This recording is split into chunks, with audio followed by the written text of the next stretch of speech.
Black holes are some of the most enigmatic and sinister phenomenon in the universe. They can swallow up entire stars and planets, bending the very fabric of space and time. But what if Earth, our home planet, were to be caught in the grip of a black hole's event horizon? What would we see before the inevitable end? Well, let's have a look-see, okie dokie. So a black hole is like the bully on the playground. You avoid them at all costs. It's a region of space where gravity is so strong that nothing, not even light, can escape it. It's like Houdini in reverse. As with snowflakes, every black hole is unique. Each one has its own mass, spin, and charge. And they also come in different sizes, sort of like jeans. Petite, slim, regular, and husky, or something. Anyway, there are 4 sizes. The smallest black holes are the stellar mass kind. They're born when the massive star runs out of juice and folds in on itself. They're like the chihuahuas of the black hole world. They may be tiny, but they're feisty. They gobble up nearby matter like a hungry puppy. And even the smallest one is 3 times more massive than our Sun. Next up, we have the middle children of this cosmic family, intermediate mass black holes. They're too big to be born out of collapsed stars. Scientists believe that they may be created when several black holes merge into one. And even though they can't dominate galaxies, at least they can swallow up some nearby stars. Goody for them, huh? But do you know who can dominate a galaxy? The enormous monsters of our universe, supermassive black holes. They're the giants with masses ranging from millions to billions of times that of our Sun. And they play a crucial role in the growth and formation of their host galaxies. Finally, there are ultra-massive black holes. Trust me, you can't even imagine the size and mass of these guys. These cosmic eldritch horrors are extremely rare, but the ones we know can devour entire galaxies like Pac-Man. So, what happens if you get too close to a black hole? Or more like, what would you see in your last moments? Well, first, you reach an event horizon. It's like a point of no return, an invisible boundary that marks the edge of a black hole. And here's where things start to get really weird. For example, time starts to slow down. Not for you, for an outsider watching you from a safe distance. If you were falling into a black hole, you wouldn't feel any different. But if you were watching someone else fall into it, you'd see them slow down and eventually freeze in time, like in a paused video. As you get even closer, you would start to see some pretty mind-bending things. The gravity would cause the light around you to bend and distort, creating a sort of funhouse mirror effect. You might even see a halo of light around the black hole, known as the photon ring, or jets of high-energy particles spewing out from the black hole's poles. You can actually get pretty close to a black hole without feeling any major effects. It's only when you cross the event horizon that there's no going back. Your goose is cooked. After crossing this boundary, you'd be unable to see anything. For the person watching you from the outside, it would be as if you had suddenly disappeared. Meanwhile, you might start feeling a bit stretched out, like a piece of spaghetti. This is because the gravity is so stark that it's pulling you in different directions at once. There's even a scientific term for it, called spaghettification. We'll cover linguinification in another video. Now that you're inside a black hole, you're taking aim at the singularity. It's a point of infinite density in its center, where all matter is crushed down to a single point. It's like trying to fit an elephant into a tiny matchbox. Everything gets squished together until it's as small as it can possibly be. Which means it's time to wave goodbye, I guess. And if all that sounds scary, here's another fun fact. Black holes are not rare at all. Actually, there's one in the center of each galaxy, including our own Milky Way. So, does it mean that we'll eventually be sucked into it? And if so, how exactly would it happen? Well, let's see. Imagine a black hole approaching our solar system. At first, it appears as nothing more than a tiny speck in the distance. But as it gets closer and closer, its gravitational pull begins to wreak havoc around. Planets start to veer off course, asteroids are flung into oblivion, and comets are shattered into a million pieces. But just like waiting for the sausage to be served in a German restaurant, the worst is yet to come. Yeah, like that joke. Soon, it inevitably reaches the Earth. First, our planet's atmosphere would be pulled toward the black hole, triggering a massive windstorm. And there'd be huge waves on the oceans, the water itself being distorted by gravitational forces. Imagine seeing seas and oceans getting stretched out. Earth's magnetic field is generated by the motion of molten iron in the planet's core. But now, the extreme tidal forces of the black hole would disrupt this motion, causing the magnetic field to weaken and distort. All this would cause massive earthquakes and volcanic eruptions as the planet's crust and mantle were pulled apart. All infrastructure and technology would be completely destroyed. Buildings, bridges, and roads would be torn apart. Okay, let's hit the pause button. Pretty horrifying, isn't it? Nah, but don't worry. You wouldn't have even seen that much, because you would have felt the effects of the black hole much, much earlier. Well, back to the future. We'll lose our magnetic field even before everything started to collapse. And this means not only that the weather and climate will become terrible, we'll also be exposed to extreme radiation. These gamma rays and the heat from the black hole could drastically change our planet. Say ta-ta to all our beautiful nature. At least misery loves company. We won't be the only ones affected by a black hole, which is probably even worse. As this beast engulfed the entire solar system, it would consume about everything. One immediate effect would be the disruption of the orbits of asteroids, comets, and all the other bodies. The planets would begin to deform and stretch, their surfaces warping like molten metal. The sun itself would be affected, its surface contorting like a glob of putty. And yeah, all this is scary even to imagine. But now, breathe and relax, because none of this will ever happen. This is the bright side, remember? Your infinitesimal odds of winning the big lottery are even better than the Earth ever being swept into a black hole. The nearest black hole to our solar system is called Gaia BH1. Discovered by scientists in 2022, it's found in our own Milky Way galaxy, about 1,600 light-years away from Earth. Gaia BH1 is about 10 times the mass of our Sun, which makes it a stellar mass black hole. It's not very interesting on its own, but its discovery has supplied valuable insights into the behavior of these cosmic monsters. But as you can see, even the closest known black hole is over 1,000 light-years away. They move very slowly, and they'll never get so close to our system to pose some kind of a threat. Hey, but didn't you say there's a black hole in the center of the Milky Way galaxy? Doesn't that mean it's going to eventually hoover up our entire galaxy, you may ask? Maybe not in that voice. Well, don't worry. The correct answer is no. The one in the center of our galaxy is called Sagittarius A star. You may remember it from that viral blurry photo that circled around the internet a few years ago. This black hole is indeed very massive and has a strong gravitational pull, like two 8th graders in love. However, it's still a small beam. It only affects objects that are close to it. The objects in the galaxy are all too big and move too fast to be pulled in by black holes. Nevertheless, they're still fascinating objects to study. Scientists are still trying to unlock the mysteries of black holes. And even though they'll never be dangerous to us, they're still a huge reminder of the incredible power of our universe. Now I think I'll turn my attention to the incredible power of chocolate. That's it for today. So hey, if you pacified your curiosity, then give the video a like and share it with your friends. Or if you want more, just click on these videos and stay on the bright side. Dust storms on Mars can really go crazy. They hurtle through the red planet's southern hemisphere, especially during the summer. These storms can grow and encompass large areas of the planet, as happened in January 2022. Then, a dust storm covered almost twice the area of the United States.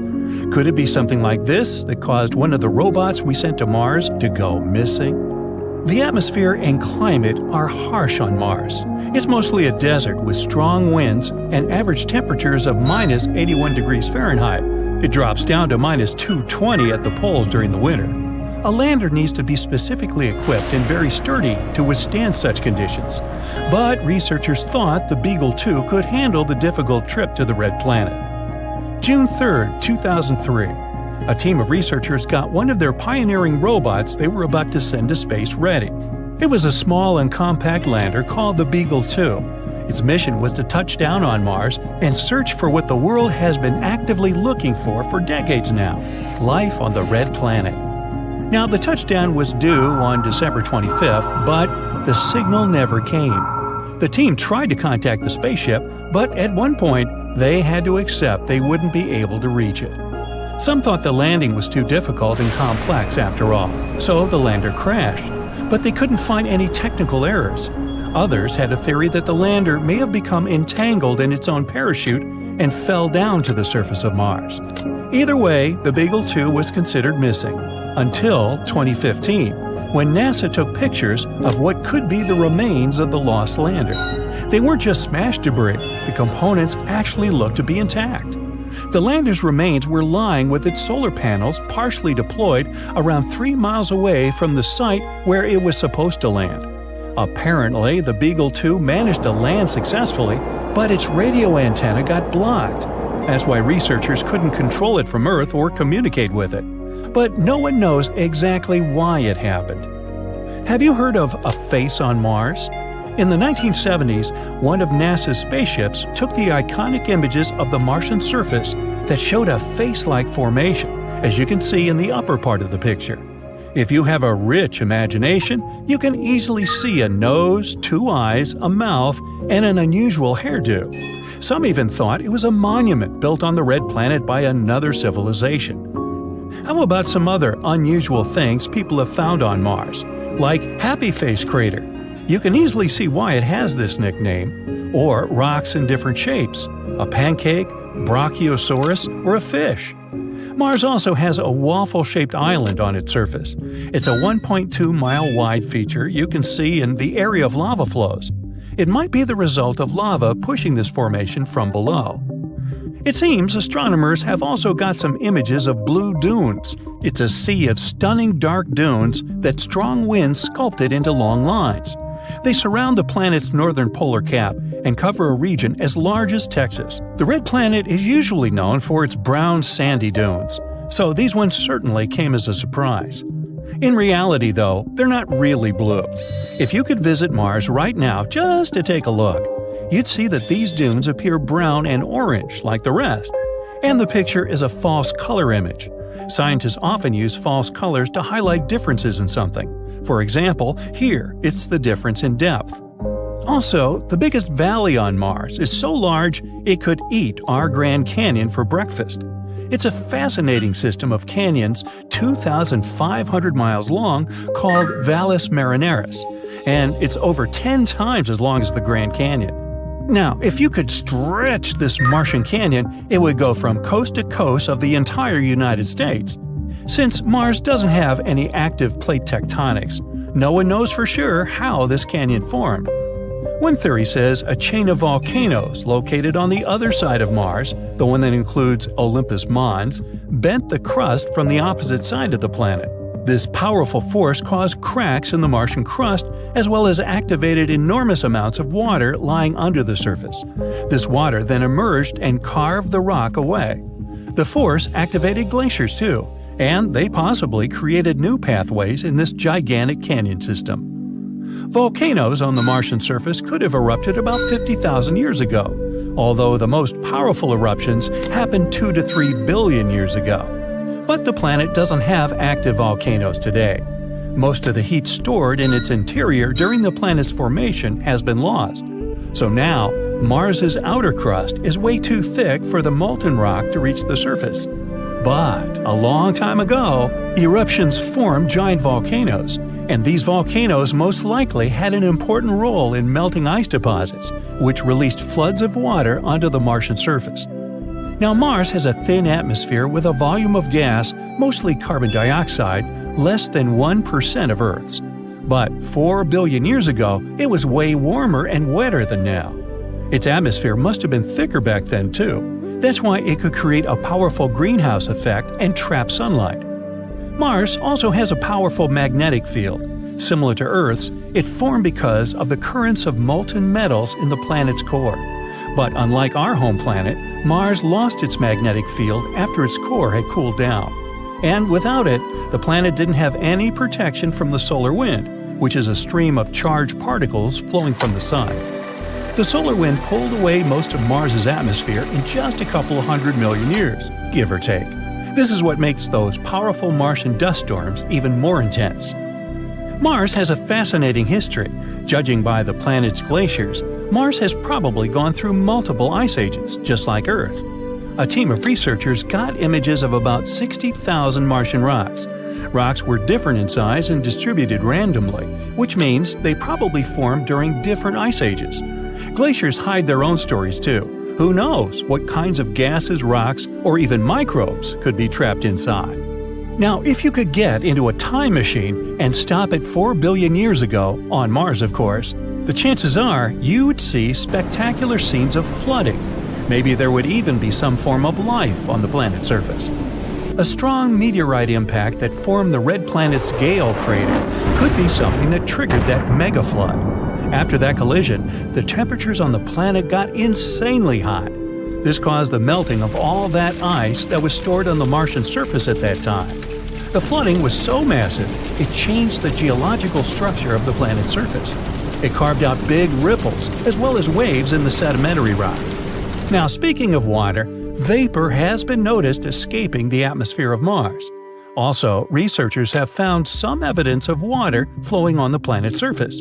There are dark streaks in the soil. They seem to get bigger in the summer and shrink over the winter. There are numerous dried-out valleys and river channels on the planet. It's possible that liquid water once flowed there. Now, most of it could be locked up in ice caps or even hidden under the surface. More and more things hint that Mars used to be habitable. Mars is the only planet we know about where only robots live. 5 rovers make up the Martian population. Those are Perseverance, Opportunity, Spirit, Sojourner, and Curiosity. These robots are there to take pictures and samples of soil and air, and maybe even find life on the red planet. And someday, we may reunite with them on Mars. Who knows? Oh, and by the way, if you really could get into a time machine and stop at 4 billion years ago on Mars, then I'd like to buy you lunch and talk about it. My treat. That's it for today. So hey, if you pacified your curiosity, then give the video a like and share it with your friends. Or if you want more, just click on these videos and stay on the bright side. It's normal for planets to be a bit tilted on the side. The Earth is tilted at a 23-degree angle. That's why we have seasons. It's summer when the part of the world where you are leans closer to the sun. It works the opposite way too. It's winter when you lean away from it. But Uranus is tilted more than normal. It lies as a 98-degree angle, which has a huge effect on its seasons. Each season on Uranus takes 21 years to play out. Something to think about the next time we complain that winter lasts forever. Now, here on Earth, we measure distances in minutes and hours, maybe even days. It takes 10 minutes to walk to your best friend's house, or 15 minutes to drive to your favorite cafe.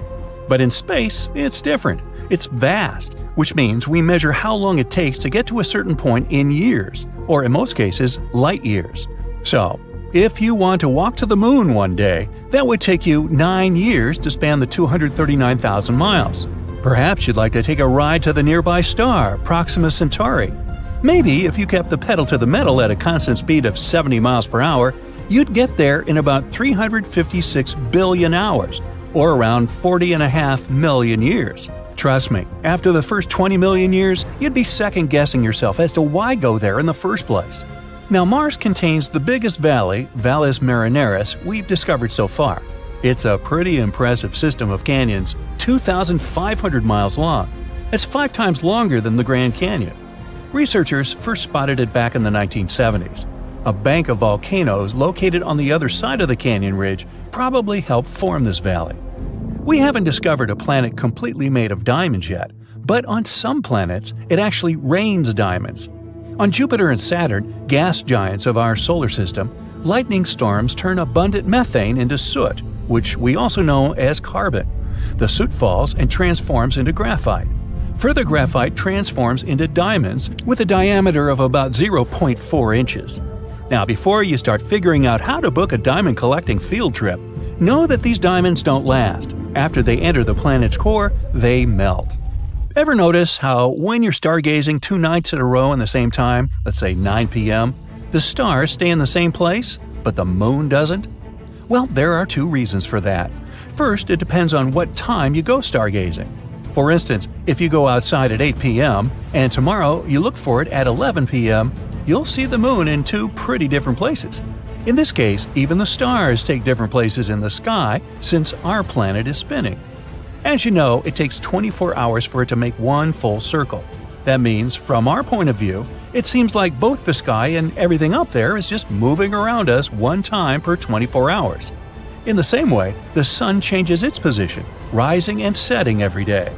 So, if you went outside 2 nights in a row at the same hour, in most cases, you'll have to wait for an extra half hour or more until the moon gets back to the same position as the night before. The stars are pretty much standing still. It seems like they're moving, but that's because the Earth is spinning.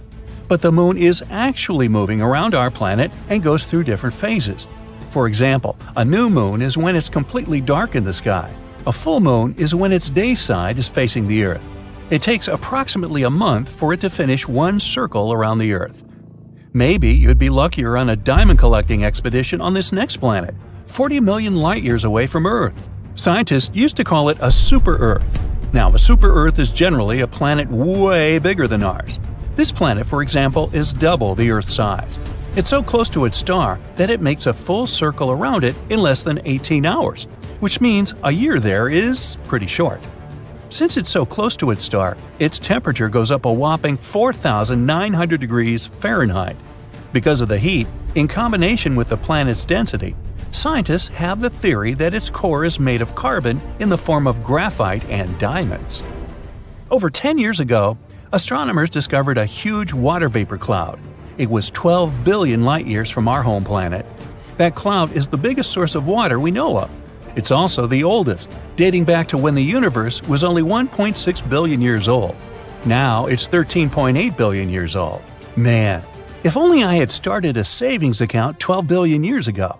With compound interest, I'd have me quite a pile of cash by now, but I wasn't around then. Anyway, this cloud is so large it holds 140 trillion times the amount of water in all the oceans on our planet. This cloud kind of feeds a black hole. It may also contain enough gases, such as carbon monoxide, to encourage the black hole to grow 6 times bigger than it is at the moment. The average temperature of our planet is about 57 degrees Fahrenheit, and the highest temperature ever measured was 134 degrees. Sound too hot? Well, on Venus, it can go up to 900 degrees, which makes it the hottest planet in our solar system. It's not hot enough to melt steel, though. It would need to be higher by 2,500 degrees to get there. But it's hot enough to melt lead, and it's way too hot to sustain life, at least not in any form that we know. Venus is not even the closest to the Sun, it's Mercury, but it has a super thick atmosphere that traps greenhouse gases. It's like you covering yourself with a pretty thick blanket in the middle of the summer. Now, we're used to seeing volcanoes spewing hot molten lava. After all, that's what they mostly do on Earth. But in space, volcanoes tend to spew methane, water, or ammonia. And these materials freeze as they erupt and eventually transform into frozen vapor and something called volcanic snow. I'm talking about cryovolcanoes here. You can find them on Jupiter's moons Io and Europa, Saturn's moon Titan, and Pluto. These volcanoes are especially active on Io, which has hundreds of vents. NASA vehicles have even captured some of these erupting in real time. Plumes of frozen vapor coming out of them extended for about 250 miles. Hey, by the way, they just discovered another moon around Jupiter that might actually be good for farming someday. It's named EIEIO. Now, what exactly happens to the light after it disappears inside of a black hole? Well, photon is a particle of light. The event horizon is the boundary of a black hole. When something, say a photon, crosses the line and enters those boundaries, it can't escape anymore. But it doesn't mean a black hole destroyed it. It pulls the photon in rapidly towards its center, where an enormous mass is packed into an infinitely small space. But we're not sure what happens to photons in such extreme conditions. It's still one of the biggest mysteries. Does a black hole destroy the light or not? Saturn has 82 moons we know about, 53 confirmed and 29 more that are still on the waiting list to be confirmed as actual moons before they get their official names. And one of the coolest moons might be a 914-mile-wide hunk of rock called Iapetus. It's dark on one side and bright on the other. Its lighter half is 20 times more reflective than the other one. As it turned out, the bright side is ice. The dark side is a bit more complicated. One theory says it's dark because of particles coming from another moon, the one named Phoebe. Another theory says it could be because of heat. Since the moon is rotating really slowly, its dark material is absorbing heat, which makes it even darker. Now, how big do you think a black hole can become? In theory, we can't find an upper limit to its mass, but astronomers believe the ultramassive black holes, or UMBHs, located in the cores of certain galaxies are mostly up to 10 billion solar masses big. Recently, they even discovered these UMBHs physically can't grow much more than this, because, in that case, they would start to disrupt the accretion disks that feed them. That way, they would kind of stuff the source of new material. Most people picture the universe as somewhere between aquamarine and pale turquoise. Even some researchers thought that was the case. They managed to determine the cosmic color by combining light from more than 200,000 galaxies within 2 billion light-years of our planet. But the real color is actually closer to beige. Researchers got it all wrong because there was a bug in the software. No, really? It converted the cosmic spectrum into the color our eyes would see if we were exposed to it. The team defined this color as a cosmic latte. Ooh, make that a double-shot low-fat large to go, please. Our Sun is an average-sized star, and still, it could fit 1,300,000 Earths. The star is also 333,000 times as heavy as our planet. NASA has translated radio waves created by planets' atmospheres into audible sounds. That's how astronomers found out that Neptune sounds like ocean waves, Jupiter like being underwater, and Saturn's voice resembles background music to a horror movie. Here on Earth, it's bebop jazz. No, I made that up. The sun's surface is scorching hot, but a bolt of lightning is 5 times hotter. Earth gets struck by 100 lightning bolts every second, which results in 8 million lightning strikes a day and around 3 billion a year. Ooh, shocking. If you manage to go to the moon one day and see fresh footprints, that doesn't mean there's someone else there with you. Footprints or similar marks can last for 1 million years over there. Because the moon doesn't have an atmosphere. There are no winds, not even a breeze, that can slowly erase those footprints. Astronomers have found the largest hole we've ever seen in the universe. It's the giant void that spreads 1 billion light-years across. They found it accidentally. One of the research team members was a little bored and wanted to check how things are going in the direction of the cold spot. That's an anomaly in the Cosmic Microwave Background Map, or CMB for short. It's a faint glow of light that falls on our planet from different directions and fills the universe. It's been streaming through space for almost 14 billion years as the afterglow that occurred after the Big Bang. So, you fall right into the heart of the black hole and prepare for a sad end. Well, you don't have to. Falling into a black hole won't necessarily destroy you or your spaceship. You have to choose a bigger black hole to survive. If you fall into a small black hole, its event horizon is too narrow, and the gravity increases every inch down. So, if you extend your arm forward, the gravity on your fingers is much stronger than on your elbow. This will make your hand lengthen, and you'll feel some discomfort. Rather significant, to be honest. Things change if you fall into a supermassive black hole, like the ones in the center of galaxies. They can be millions of times heavier than the Sun. Their event horizon is wide, and the gravity doesn't change as quickly. So, the force you'll feel at your heels and at the top of your head will be about the same. And you can go all the way to the heart of the black hole. This myth is busted. If you watch a very touching movie in space and start crying, your tears won't run down. They will gather around the eyeballs. Your eyes will get too dry, so you'll feel like they're burning. Any exposed liquid on your body will vaporize, including the surfaces of your tongue. Speaking of burning, that's one thing fire can't do in space. Fire can spread when there's a flow of oxygen, and since there's not any in space, well. Once they explode, stars aren't supposed to come back to life. But some of the stars somehow has survived the great supernova explosion. Such zombie stars are pretty rare. Scientists found a really big one called LP 40-365. It's a partially burnt white dwarf. A white dwarf is a star that burned up all of the hydrogen, and that hydrogen was previously its nuclear fuel. In this case, the final explosion was maybe weaker than it usually is, not powerful enough to destroy the entire star. It's like a star wanted to explode but didn't make it, which is why part of the matter still survived. If you ever go into space, don't take off your spacesuit unless you're on a spaceship. Air in your lungs would expand, as well as the oxygen in the rest of your body. You'd be like a balloon, twice your regular size. Good news, the skin is elastic enough to hold you together, which means you wouldn't explode. Small comfort. When something goes into a black hole, it changes shape and gets stretched out just like spaghetti. This happens because gravitational force is trying to stretch an object in one direction, but at the same time squeeze it into another, like a pasta paradox. Speaking of, a black hole that's as big as a single atom has the mass of a really big mountain. There's one at the center of the Milky Way called Sagittarius A. It has a mass like for a billion suns, but luckily it's far away from us. If you made a big boom on an asteroid, you'd never be able to hear its loud sound. Yes, we often hear the sound of spaceships and battles in space in the movies, but that's just a myth. Sound is a wave that spreads because of the vibrations of molecules.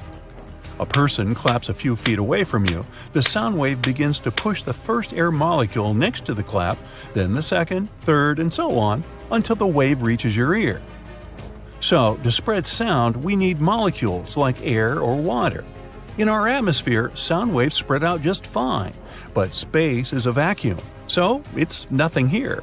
You can clap your hands loudly there, but there just won't be any molecules that can vibrate and carry that sound. So, to carry on a conversation, you'd either need a radio or really good lip-reading skills. Meteoroids orbit the sun, while the majority of human-made debris orbits our planet. For example, we launched almost 9,000 spacecraft around the world from satellites to rocket ships. Even the tiniest pieces can damage a spacecraft at such high speeds. Galaxies, planets, comets, asteroids, stars, space bodies are things we can actually see in space. But they make up less than 5% of the total universe. Dark matter, one of the biggest mysteries in space, is the name we use for all the mass in the universe that's still invisible to us.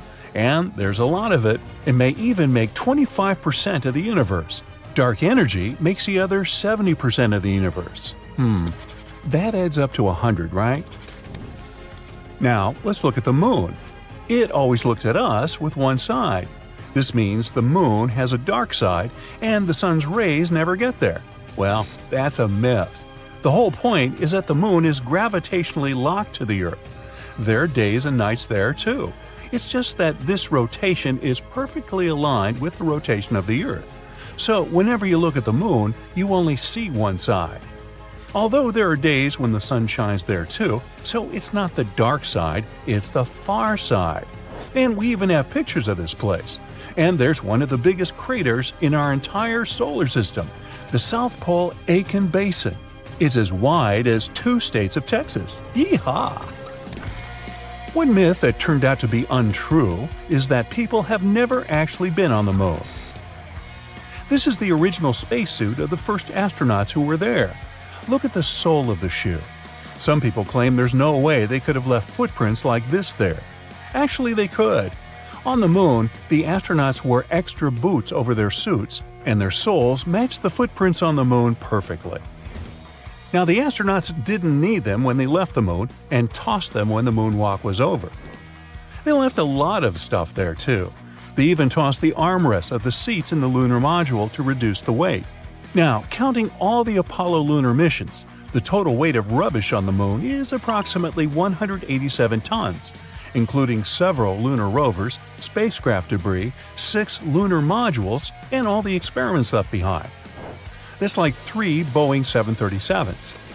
Another myth about the sun is that it's yellow.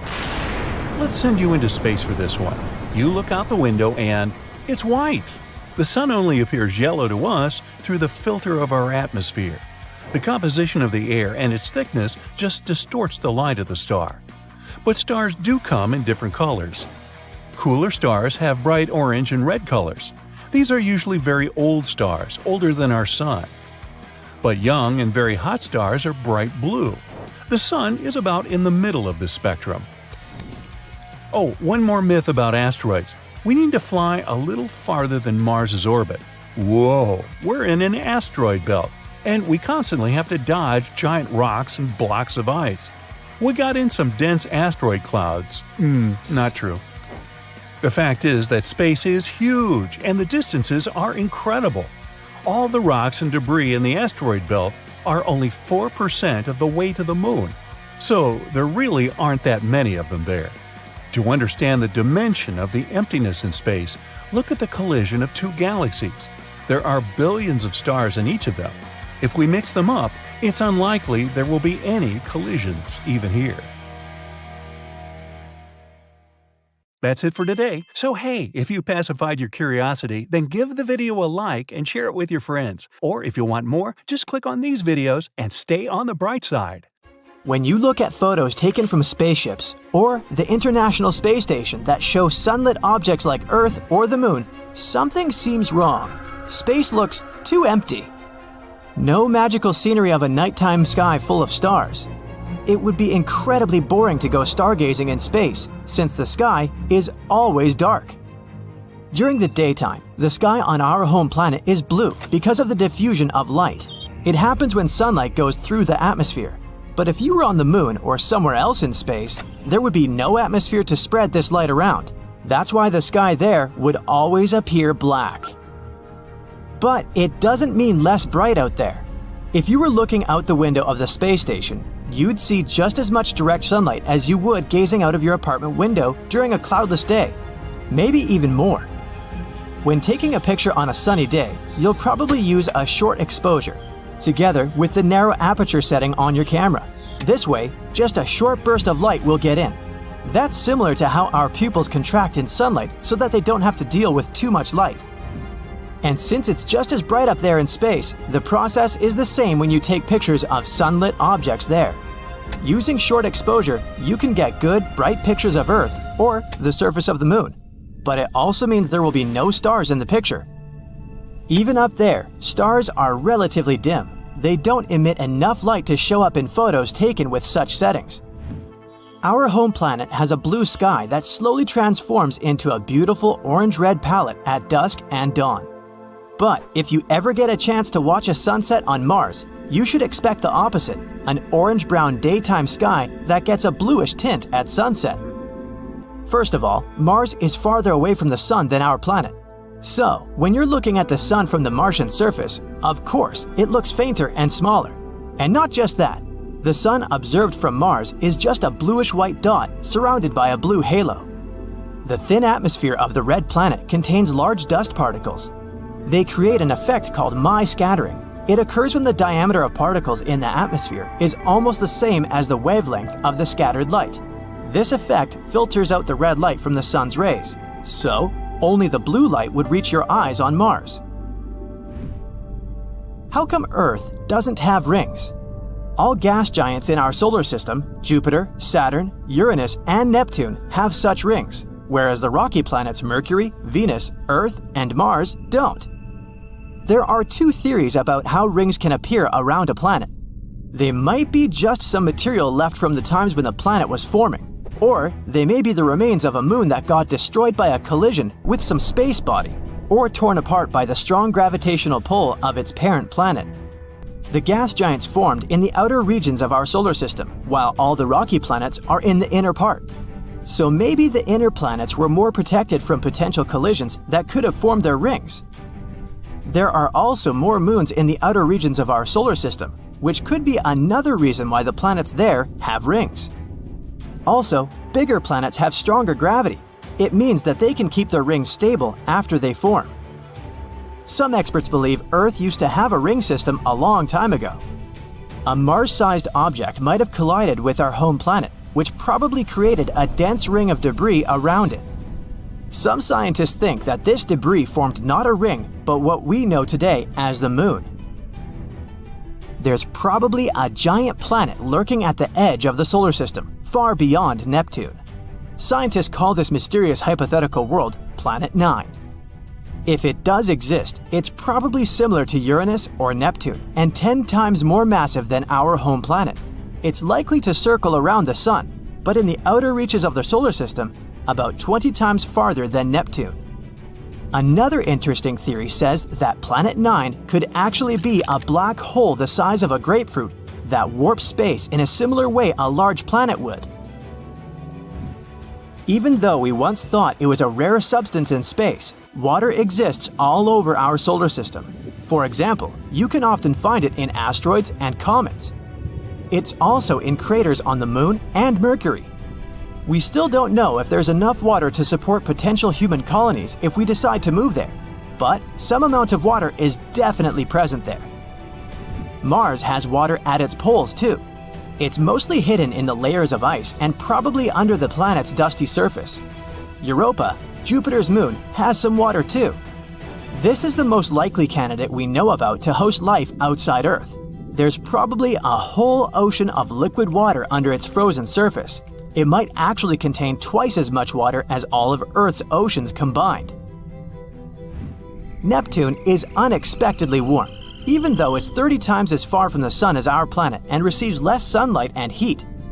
But it still radiates way more heat than it gets. It also has way more activity in its atmosphere than you'd suspect, especially if you compare it to its neighbor, Uranus. Both of these planets emit the same amount of heat, even though Uranus is much closer to the Sun. No one knows why. Neptune has extremely strong winds that can reach a speed of up to 1,500 miles per hour. Can they produce this heat? Or maybe it's because of the planet's core, or its gravitational force? There's a monster black hole hurtling through space at a speed of 5 million miles per hour. Scientists located it with the Hubble Space Telescope. They believe it weighs as much as 1 billion suns. It was supposed to stay put in the center of its home galaxy, but some gravitational forces are pushing it around. At one point, this black hole is going to break free from its galaxy and continue roaming the universe. Luckily, it's still 8 billion years away from us. Solar storms are so powerful that they could leave us in complete darkness. Back in July 2012, the strongest solar storm in over 150 years narrowly missed Earth. Coronal mass ejections, or CMEs, are large bubbles of ionized gas. They tore through our orbit back then. If they had caught our planet in the crosshairs, we would have literally been in the firing line. We'd have faced solar matter hurtling towards Earth, damaging computers and causing power outages that would have lasted for months.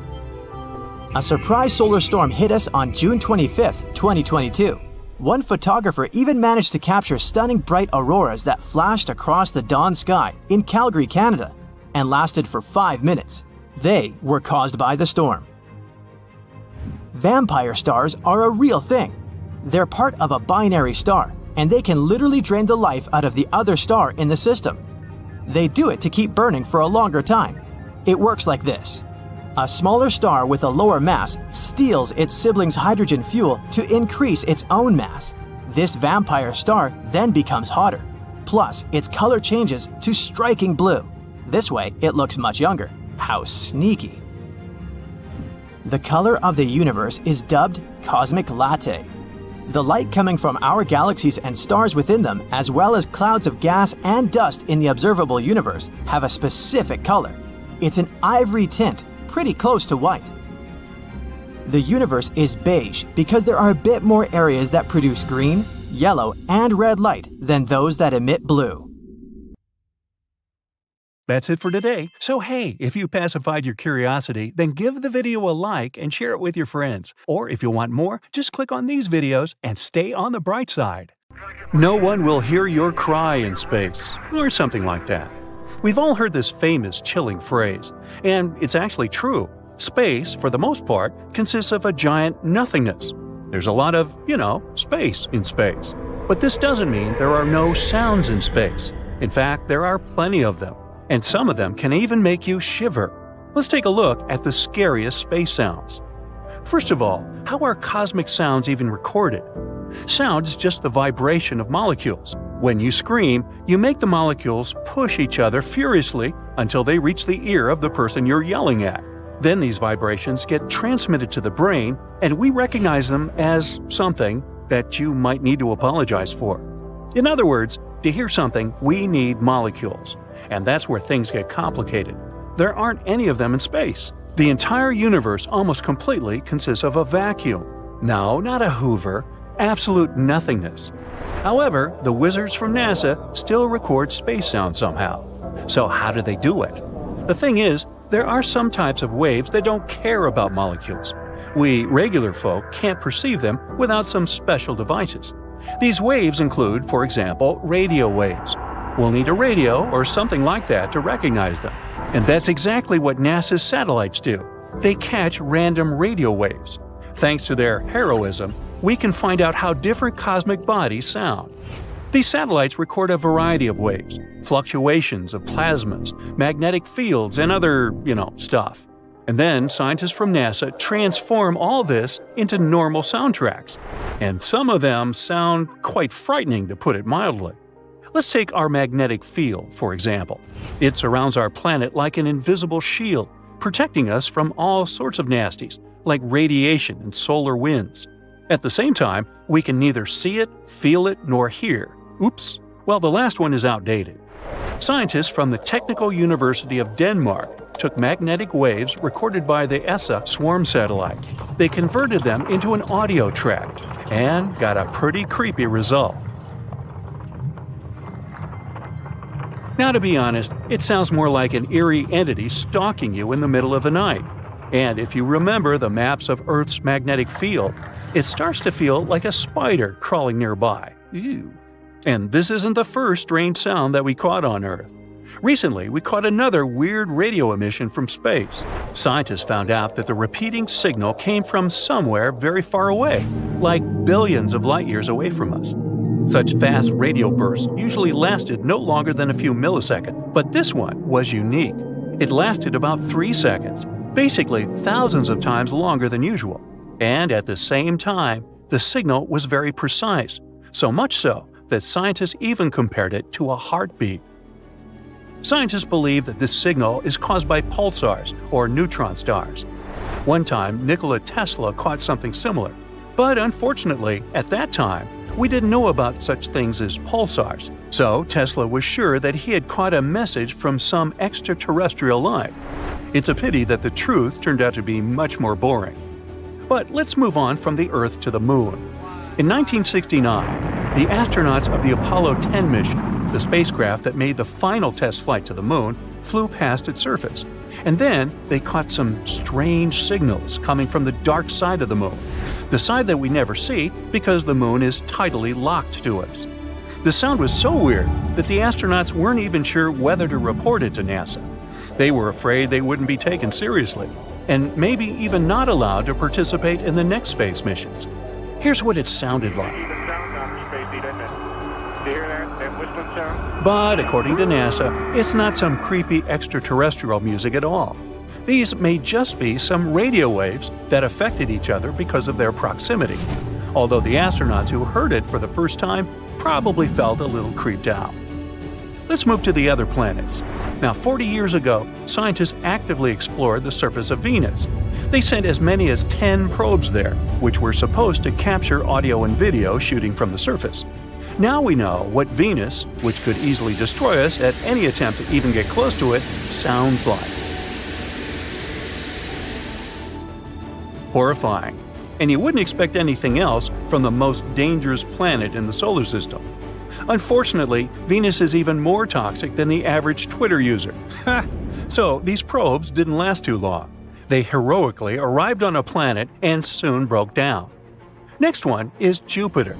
This space giant, which is 11 times larger than the Earth, never fails to scare us. One of NASA's probes, Juno, flies around Jupiter every few weeks. The probe is moving at a tremendous speed, 130,000 miles per hour. One day, Juno caught one of the strongest invisible signals it had ever encountered. This was the point at which the mad solar wind came into conflict with the magnetic field of Jupiter. It kind of sounded like a cosmic boom. The original sound lasted 2 hours, but it was compressed to a few seconds.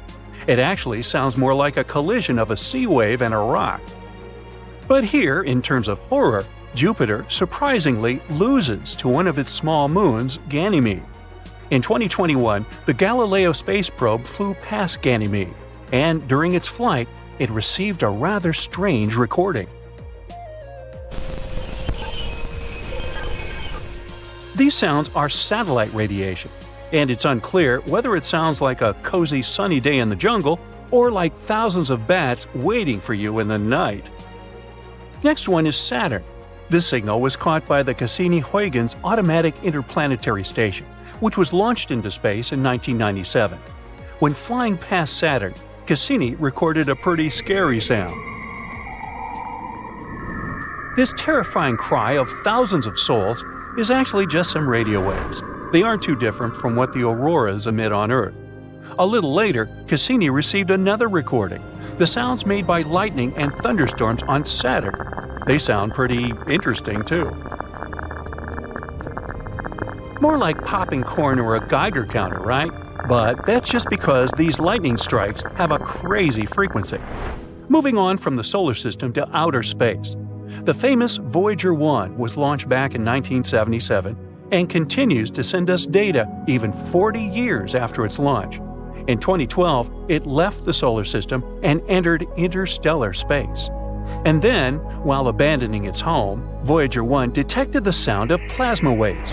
The original recording lasted 7 months, but fortunately, scientists felt sorry for us and reduced it to 12 seconds. It isn't really eerie, but is still kind of unsettling. And although it feels like nothing can beat Saturn's horrors, let's end this tournament with one of the scariest objects in the universe, a black hole. This sound was recorded by the Chandra Space Telescope. While studying a cluster of galaxies in the constellation Perseus, they discovered something strange. Some undulating movements appear from the center of the cluster.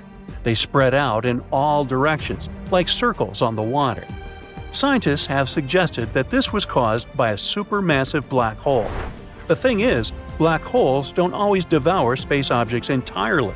Sometimes they kind of spit them out. This causes vibrations of gases, which we can convert into sound tracks.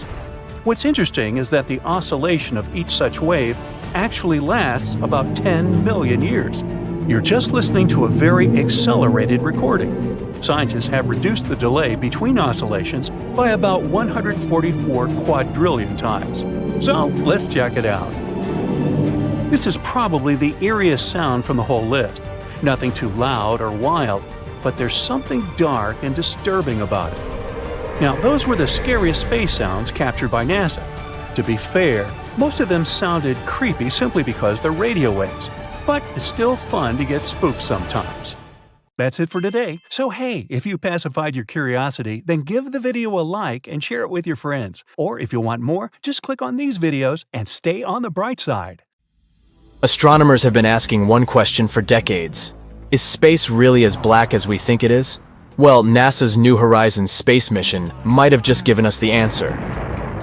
After exploring Pluto, the spacecraft kept going and is now billions of miles away from Earth. This means it's far from all the light pollution we get from sources like the sun and dust particles around our planet. Scientists used the spacecraft's simple camera to take images of what looked like incredibly boring blank space, free of bright stars or anything else that could scatter light back into the camera. They then processed these images to remove all known sources of visible light. Once they'd removed the light from stars, plus scattered light from the Milky Way, they were left with light coming in from beyond our own galaxy. But here's the surprising part. They found that there was still plenty of unexplained light. In fact, it was about equal to all the light coming in from the known galaxies. That means there's just as much light outside of galaxies as inside them. So, where does all this light come from? Well, it could be coming from sources we haven't yet discovered, like small, faint dwarf galaxies or unknown phenomena out in the universe. Or it could be associated with dark matter, which is still a mystery to scientists. With this groundbreaking research, we can say that space isn't as dark as we know it. What if we take all the light from the stars and galaxies out there and throw in some gas and dust clouds? What color do we get? Beige. This leads us to another question. Do we still need the sun if our space is colorful? And the short answer is, yes, we do. The colors of space are a result of the interactions of light with different celestial objects, such as stars, galaxies, and gas clouds. While these colors are fascinating to observe, they do not provide the energy life on Earth needs to survive. There you go. Don't expect to see the color of the sky in space. That's it for today. So hey, if you pacified your curiosity, then give the video a like and share it with your friends. Or if you want more, just click on these videos and stay on the bright side. So, once they explode, stars aren't supposed to come back to life. But some of the stars somehow have survived the great supernova explosion. Such zombie stars are pretty rare. Scientists found a really big one called LP 4365. It's a partially burnt white dwarf. Now, a white dwarf is a star that has burned up all of the hydrogen, and that hydrogen was previously its nuclear fuel. In this case, the final explosion was maybe weaker than it usually is, not powerful enough to destroy the entire star. It's like a star wanted to explode but didn't make it, which is why part of the matter still survived. One of those zombie stars used to be a white dwarf, or just left over from an explosion. It gobbled up too much from another star and, surprisingly, managed to explode once again. If you manage to go to the moon one day and see fresh footprints, that doesn't mean there's someone else there with you. Footprints or similar marks can last for 1,000,000 years over there because the moon doesn't have an atmosphere. There are no winds, not even a breeze, that can slowly erase those footprints. In outer space, you'd be strong enough to weld two pieces of metal together with your own hands. Okay, it has nothing to do with your strength. You could just press them together with no effort, and that's it. Oxygen in our atmosphere makes a thin layer on the surface of the metal. It's like a barrier, which is why such a trick is impossible on Earth, but perfectly logical in outer space. If you ever go to space, don't take off your spacesuit unless you're on a spaceship. Air in your lungs would expand, as well as the oxygen in the rest of your body. You'd be like a balloon, twice your regular size. Good news? The skin is elastic enough to hold you together, which means you wouldn't explode. Yeah, small comfort, huh? If you watch a very touching movie in space and start crying, your tears won't run down. They will gather around your eyeballs. Your eyes will get too dry, so you'll feel like they're burning. Any exposed liquid on your body will vaporize, including the surfaces of your tongue. Speaking of burning, there's one thing fire can't do in space. Fire can spread when there's a flow of oxygen, and since there's not any in space. If the fire breaks out in a rocket, you can simply turn off the ventilation system and voila! It can get more complicated if there's intense smoke, sparking, and material melting in conditions of reduced gravity. Regular foam fire extinguishers we use on Earth are useless here because they release foam randomly. Researchers are developing a fire extinguisher that will put out fires by using sound waves. The bigger the sound intensity, the bigger the flame they can put out. But the astronauts might end up deaf if the frequency is too high. A black hole is not like some starving monster that wanders around and has gravity so strong nothing can really escape it. When something comes close to the point of no return, which we also call the event horizon, it disappears. No way back. But quantum physics claims nothing can really destroy data, so it's a true paradox. Stephen Hawking was the one with the idea of how black holes don't really have event horizons. Maybe they have apparent horizons. Those trap things for some time only. After that, the trapped energy will somehow get away, but in a different form. When something goes into a black hole, it changes shape and gets stretched out just like spaghetti. It happens because gravitational force is trying to stretch an object in one direction, but at the same time squeeze it in another, like a pasta paradox. Speaking of, a black hole that's as big as a single atom has the mass of a really big mountain. There's one at the center of the Milky Way called Sagittarius A. It has a mass like 4 billion suns, but locally it's far away from us. There are more than 23,000 pieces of so-called space junk bigger than a softball floating above our planet at speeds up to 17,500 miles per hour. Woo! And there are 500,000 pieces in general, some of them the size of a marble. Space waste is generally debris made up of natural particles called meteoroids and artificial particles, like things we make on the Earth. Meteoroids orbit the Sun, while the majority of human-made debris orbits our planet. For example, we launched almost 9,000 spacecraft around the world, from satellites to rocket ships. Even the tiniest pieces can damage a spacecraft at such high speeds. Galaxies, planets, comets, asteroids, stars, space bodies are things we can actually see in space, but they make up less than 5% of the total universe. Dark matter, one of the biggest mysteries in space, is the name we use for all the mass in the universe that's still invisible to us. There's a lot of it. It may even make 25% of the universe. Dark energy makes the rest of the 70% of the universe. Scientists don't know much about it, but they think dark energy could be behind the increasing expansion of the entire universe, while dark matter slows it down. Dark matter doesn't interact with us in any way that we know of, nor does it interact with itself. If it did, we might be able to find dark matter galaxies, dark matter planets, or such objects. Now, astronomers have found the largest hole we've ever seen in the universe. It's the giant void that spreads 1 billion light-years across. They found it accidentally. One of the research team members was a little bit bored and wanted to check out how things were going in the direction of the cold spot. That's an anomaly in the cosmic microwave background map, or in short, CMB. It's a faint glow of light that falls on our planet from different directions and fills the universe. It's been streaming through space for almost 14 billion years as the afterglow that occurred after the Big Bang. But instead of CMB, they realized there's a giant area way colder than they'd expected. The team started tracking radio signals, but there were no radio sources in that whole volume. That means there are no galaxies or clusters, and since it's so cold, there's no dark matter either, or regular matter, so it really doesn't matter. The giant void is empty, and researchers think it could consist of dark energy. Light can still pass through it. It's not the only void in space, but it's the biggest one we've found. The area around a star is habitable when it's not too cold or too hot for liquid water to exist on the planet surrounding it. Let's say our planet was where Pluto is. It's too far from the Sun, which means our ocean and big parts of its atmosphere would freeze. But if the Earth was in Mercury's place, we'd be too close to the Sun, and the water on our planet would evaporate. Such habitable area is called the Goldilocks zone. So you can see where planets are located and assume if they have a chance for life on their surface. But Europa, one of Jupiter's moons, definitely breaks the rule.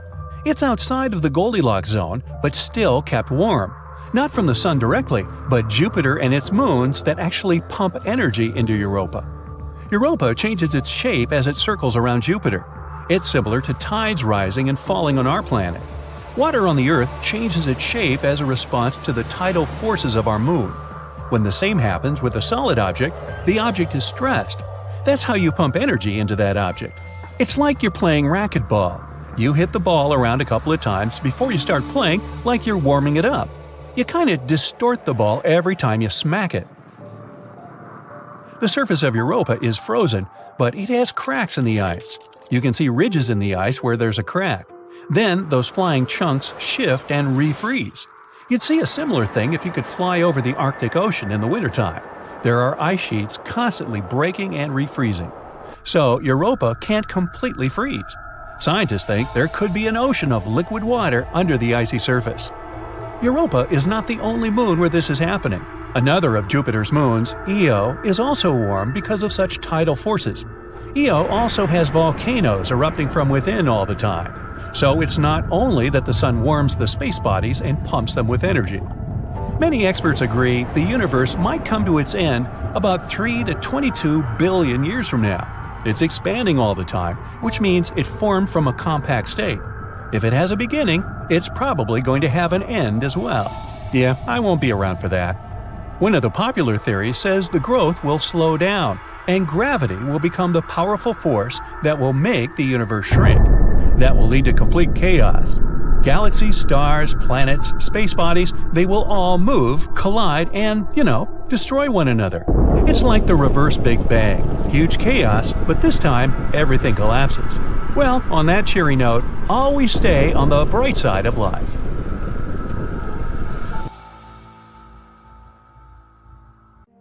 Many people would like to fly into space.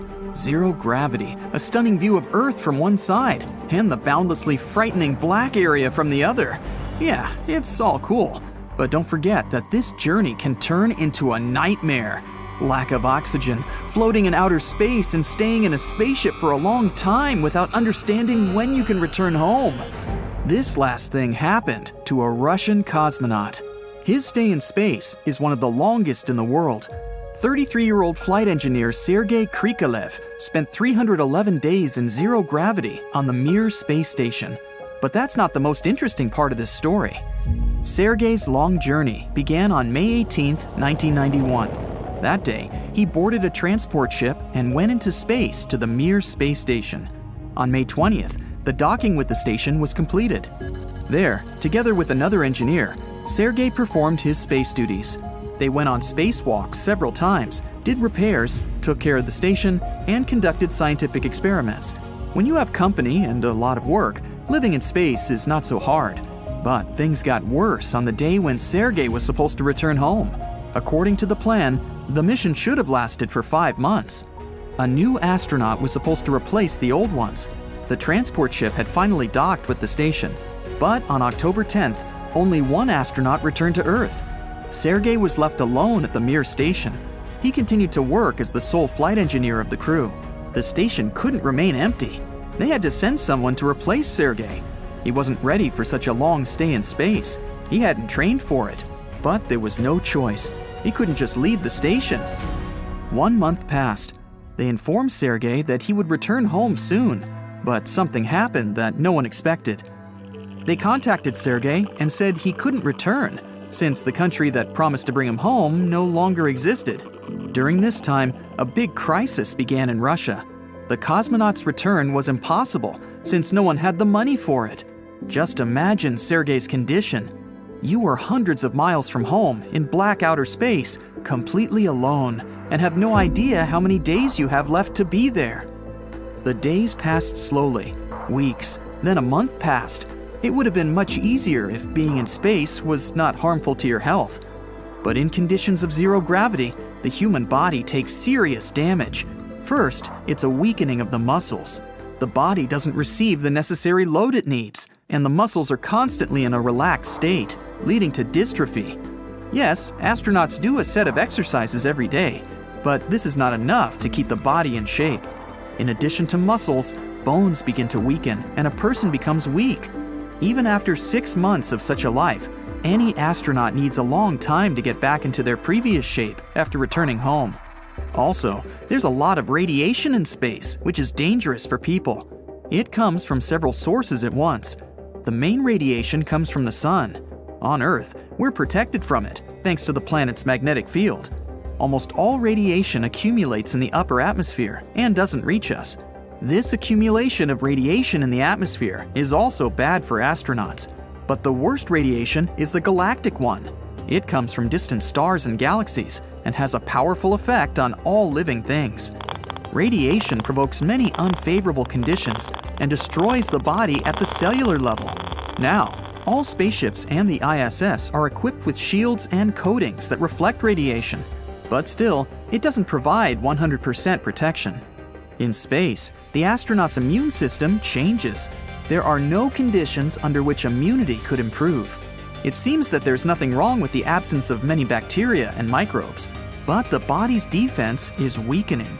A person becomes more vulnerable to microbes that can be brought by another astronaut. You also have serious food restrictions.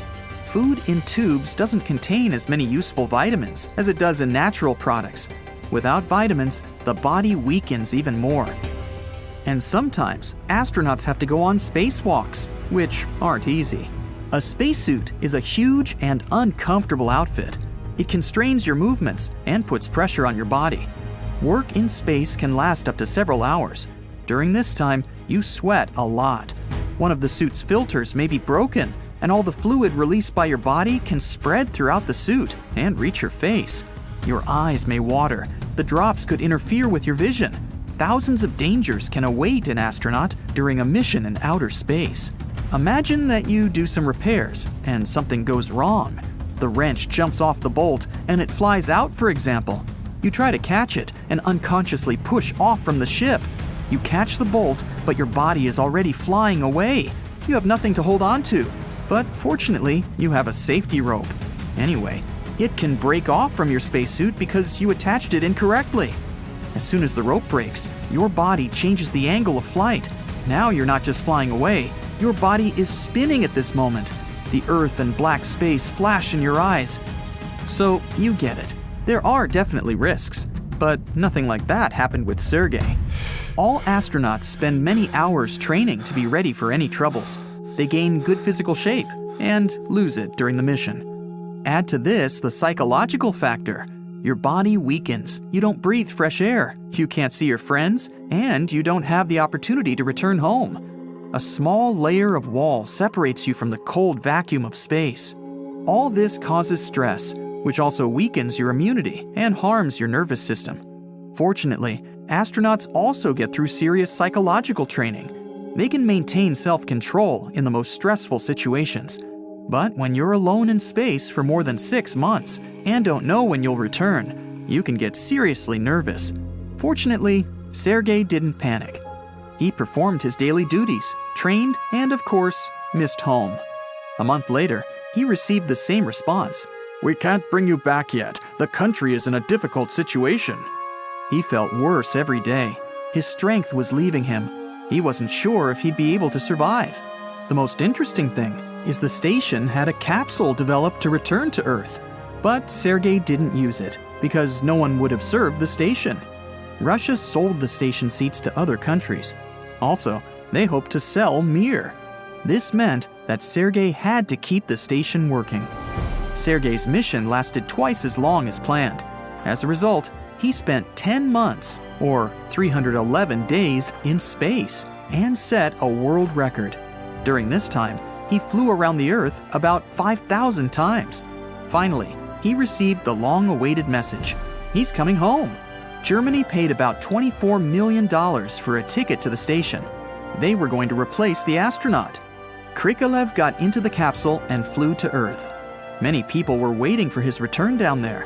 The cosmonaut landed, and everyone rushed to help him. He looked very thin, sweaty, and exhausted. 4 men helped him out of the capsule. They helped him stay on the ground, gave him a fur coat, and brought a bowl of broth. It seemed that such a flight would leave an imprint on his life forever. But the cosmonaut's mood was excellent. 2 years later, he went into space again and became the first Russian cosmonaut to fly on a NASA shuttle. And 2 years later, he was one of the first to live on the ISS. In 2005, he made his 6th and last flight.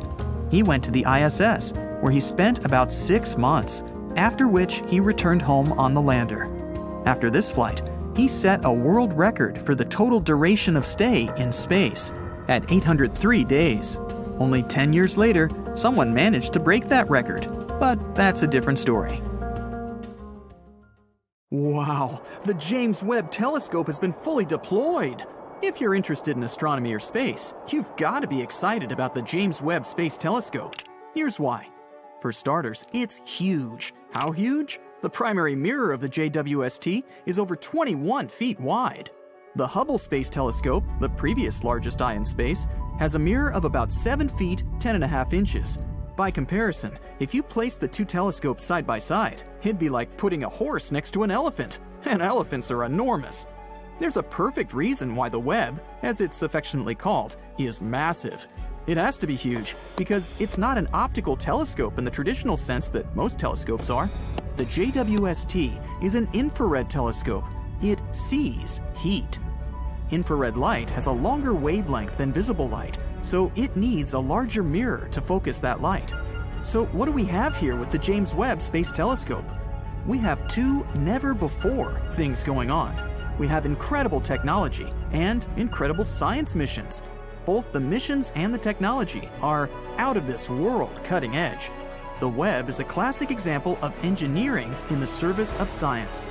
Because of its greater light gathering power, the James Webb Space Telescope will be able to take images of things that we were never able to see before, but have always wanted to see.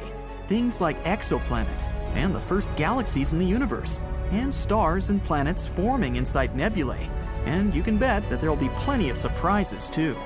The James Webb Space Telescope has several technological tricks up its sleeve, which promise to provide its greatest scientific discoveries. The Webb has a coronagraph, and a very special coronagraph at that. The coronagraph is the tool that will allow the first real pictures of exoplanets. The coronagraph blocks out the bright pinpoint light of stars, which we already know have planets orbiting around them. Without the coronagraph, the starlight would make things too bright to see these planets, because planets are hundreds of thousands of times dimmer than the star. But with the coronagraph blocking the starlight, the exoplanets come into view. And the JWST coronagraph can block the light from up to 100 stars at once. We can expect a swarm of exoplanets. This brings us to the next high-tech gadget the JWST has up its sleeve, a no-slit spectrograph. Usually, an ordinary spectrograph will have a slit to allow a sliver of light to enter and be diffracted. Diffraction is the scattering of light to reveal the spectrum of the light's component wavelengths. But the James Webb Space Telescope's work is so sensitive that a sliver of light would overwhelm the optics. So a no-slit spectrograph was installed. The starlight gathered from the big mirror is sent into a fiber optic cable to send only a single spot of light into the spectroscope. And that's where the grism takes over. Sir Isaac Newton used a prism to discover the spectrum of sunlight, Roy G. Biv, as you may recall. But the Webb uses a grism. That's a compound word, like smog, which is smoke and fog. A grism is a graded prism. That means it has itsy-bitsy, teeny-tiny grooves that diffract the spot of light the big mirror sends down the fiber optic cable and into the spectrograph. The science of reading a spectrum of light is called spectroscopy. By analyzing the spectra of light from the exoplanets, the JWST will determine what gases are in the planet's atmospheres, as well as their density and even their temperature. It's an incredible advance in our knowledge. We'll be able to tell if a planet has oxygen or nitrogen, or methane, and other gases that may or may not indicate that the planet is habitable. Another Earth, perhaps. Presently, the JWST is parked in its permanent location. Unlike the Hubble Space Telescope, which orbits the Earth, the James Webb Space Telescope orbits the Sun. It orbits the Sun at one of the gravitational balance points between the Earth-Sun system. It just stays there without having to use much or any fuel to hold its position. So, as the Earth orbits the Sun, the James Webb remains parked at a spot that is also orbiting the Sun. There are 5 gravitational balance points between the Earth and Sun. They are called Lagrange points, after their discoverer, Joseph Louis Lagrange, in the 18th century. The Webb is parked at L2, the second of the 5 Lagrange points, which lies 932,000 miles out into space, way beyond the Moon. All this to observe a spot of infrared light. But first, the engineers must get, or acquire, that spot of light. To get a spot of infrared light, the 18 hexagonal mirrors had to be unfolded from their position inside the Ariane rocket that sent the Webb into space.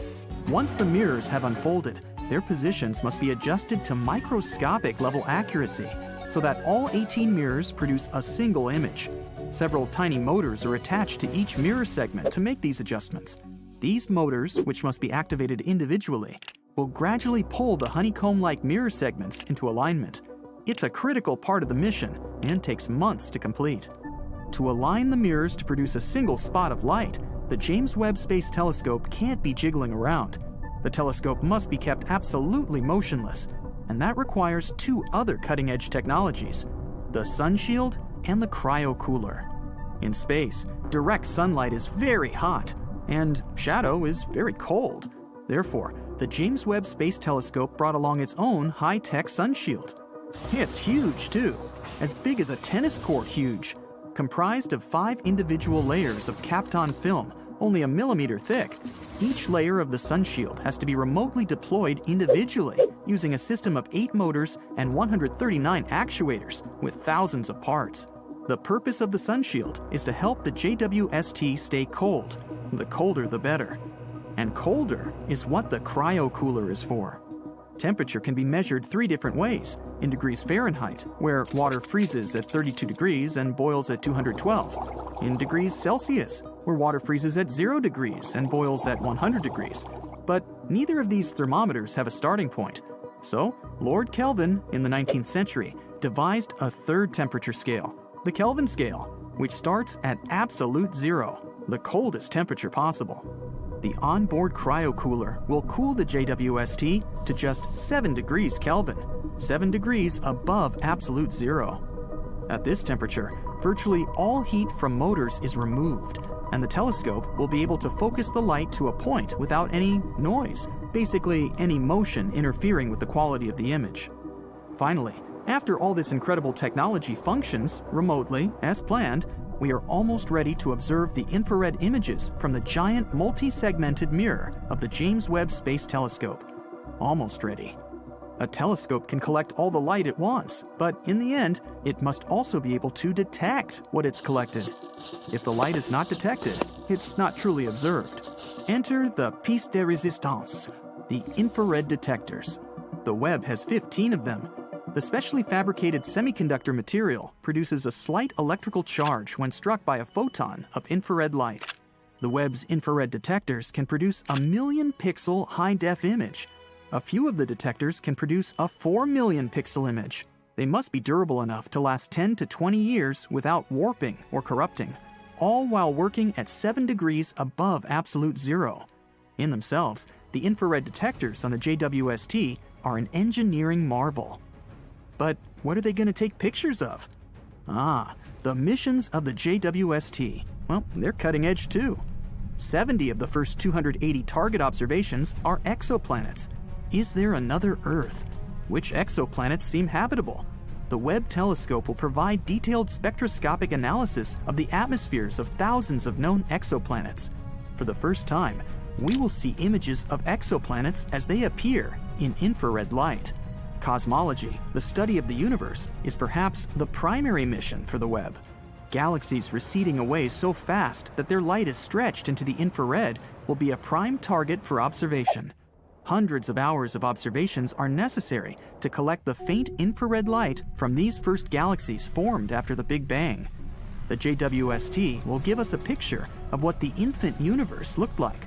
Astronomers will learn new information about the dark energy that is driving the expansion of the universe and what role, if any, black holes play in the formation of galaxies.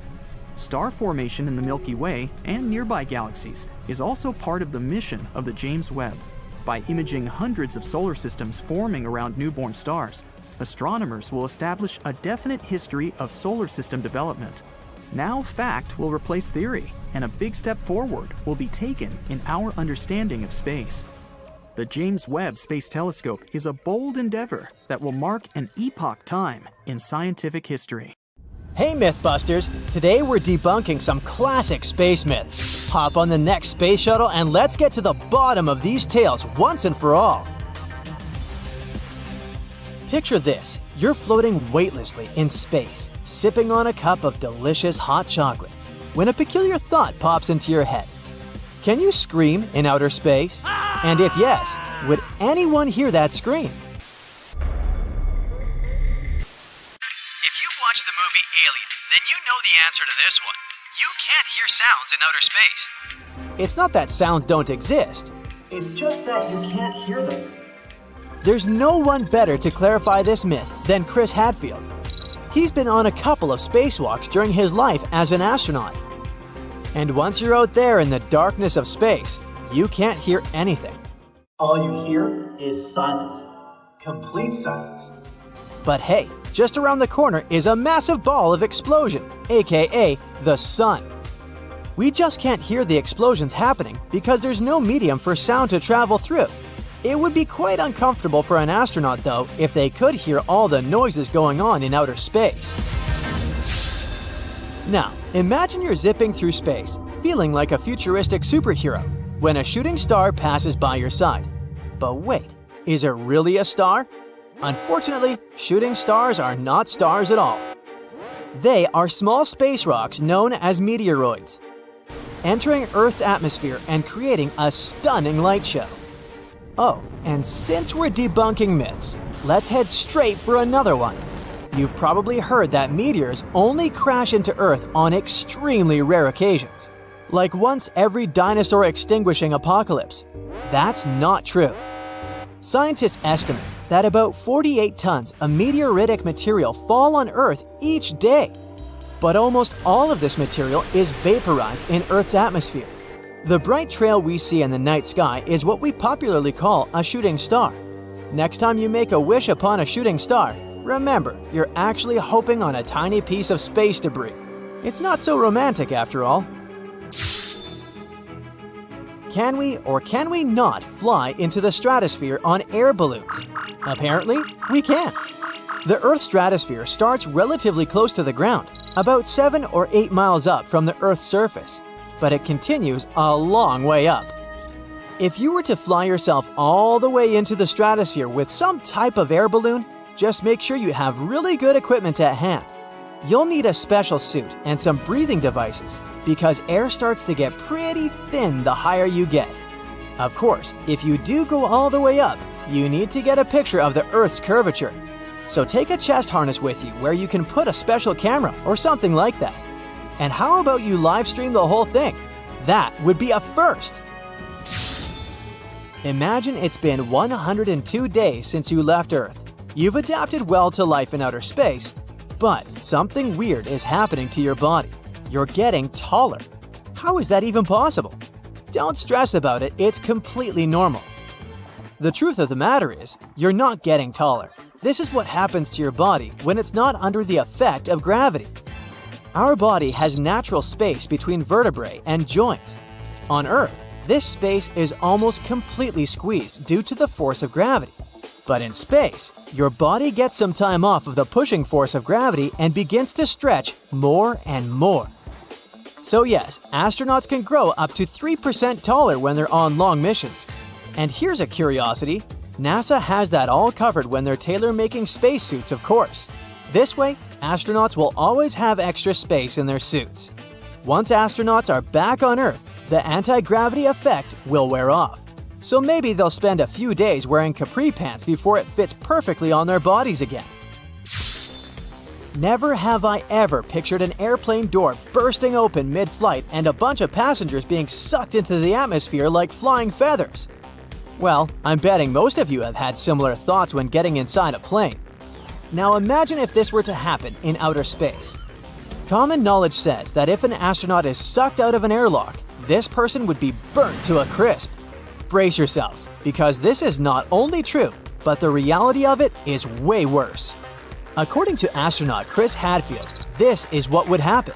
The part of your body in the shade of the sun would experience temperatures of negative 418 degrees Fahrenheit, while the part of you getting sunlight would burn at around 480 degrees Fahrenheit. Your lungs would collapse, and your blood would start to boil like tea water. So you would burn, freeze, lose your ability to breathe, and boil. Yikes! How many times have you heard that astronauts have to work out every second of every day, otherwise they'll pass out? This is a complete myth. Remember we talked about gravity earlier? Due to the lack of gravity in outer space, our bodies don't have to do any heavy work. Our torsos don't have to sustain the weight of our heads, and we don't have to make any effort to move our legs because, essentially, there's no walking in outer space. Now imagine living like that for 6 months, or even a year of your life. Your muscles could turn into jello. That's why astronauts work out. They'll strap themselves and run on a treadmill, or they'll do some weightlifting in a special machine. This way, their muscles won't feel the lack of gravity too much. They do need to keep hydrated though. You know what?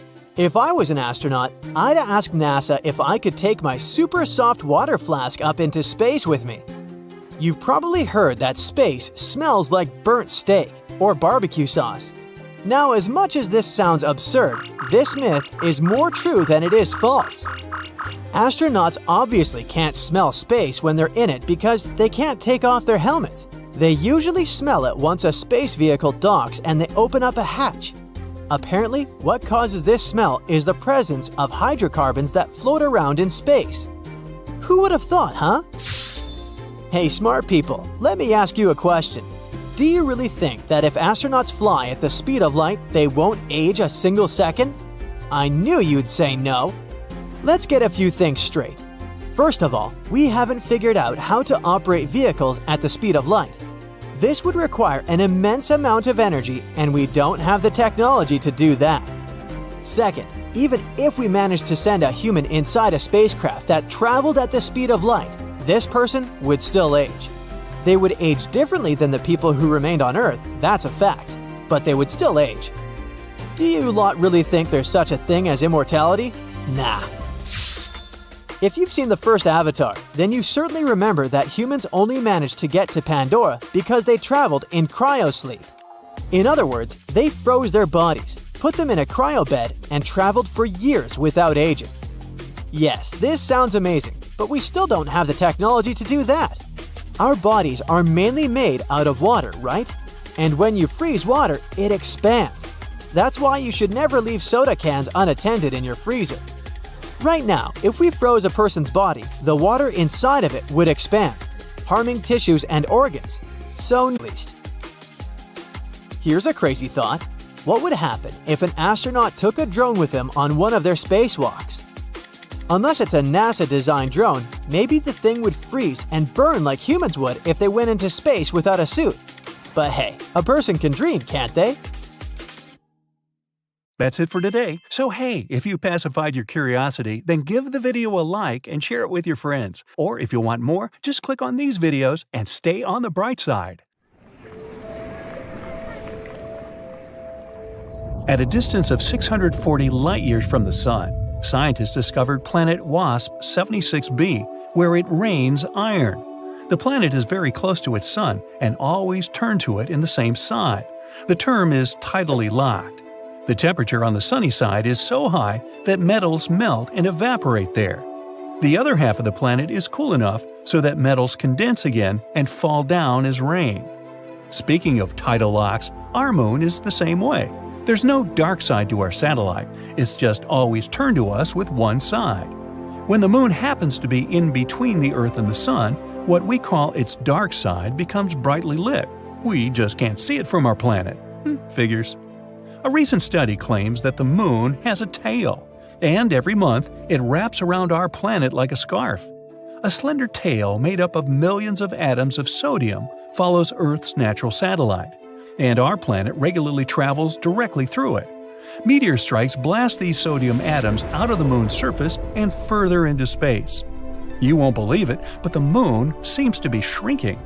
Earth's natural satellite is now 150 feet smaller than it used to be hundreds of millions of years ago. The reason for this phenomenon might be the cooling of the moon's insides. It could also explain the quakes shaking the surface of our planet's natural satellite. Astronomers have recently found out that Mars is seismically active. Mars quakes occur there on a regular basis. For several days every month, the moon remains between the Sun and our planet. That's when Earth's gravity picks up that sodium tail. Our planet drags it into a long stripe that wraps around its atmosphere. This lunar tail is totally harmless. It's also invisible to the human eye, 50 times dimmer than what you can perceive. But on those rare days, high-powered telescopes can spot its faint yellowish glow in the sky. The tail looks like a gleaming spot that's 5 times the moon's full diameter. Turns out there are plenty of planets in the universe, and even in the Milky Way galaxy, that have liquid or frozen water on them. The closest one is within our solar system. It's Europa, one of Jupiter's moons. Scientists are almost sure that underneath its frozen surface there's an actual ocean of water. But it's too soon to be hyped about possible life on such planets. Liquid water is only one of many things that have to come together for life to appear on a planet. A star in the galaxy GSN 069 is likely to turn into a planet the size of Jupiter in the next trillion years. It might happen because of the star's regular encounters with a black hole. First, astronomers noticed unusual X-ray bursts that were strangely bright. They went off every 9 hours. After studying this phenomenon for some time, the scientists realized it was a star moving in a unique orbit around a black hole. The dazzling flashes? It was the material getting slurped off the star's surface by the black hole. It turned out that over millions of years, the black hole had already transformed the red giant into a white dwarf, and the process isn't going to stop whatsoever. Astronomers have found some traces of phosphine in the atmosphere of Venus. On our planet, this gas, colorless and flammable, is often found where microbes live. No wonder a new theory suggests that there might be life on Venus. But even if there was some life on the evening star, it could have only appeared in its atmosphere. Probably no living organism would be able to survive the planet's extreme environment. Venus's surface is extremely dry. There's no liquid water on the planet, and the pressure there is 90 times greater than that on Earth's surface. The temperatures often rise higher than 900 degrees. That's hot enough to melt some metals. As for vacations there, I'll pass. In fact, there's a place millions of light years away where there's a whole floating space cloud made entirely of water. There's so much of it that we could fill all our oceans 140 trillion times over. Slightly more than what we need. Water on Earth is actually a puzzle shrouded in mystery and covered with riddles. The most popular theory is that it was brought to our planet by icy comets and asteroids that left behind not only mighty craters, but the liquid substance thanks to which we can now thrive. But in space, there's a whole lot of organic matter, and under specific conditions, it could yield so much water it would be enough to fill our oceans thousands of times over.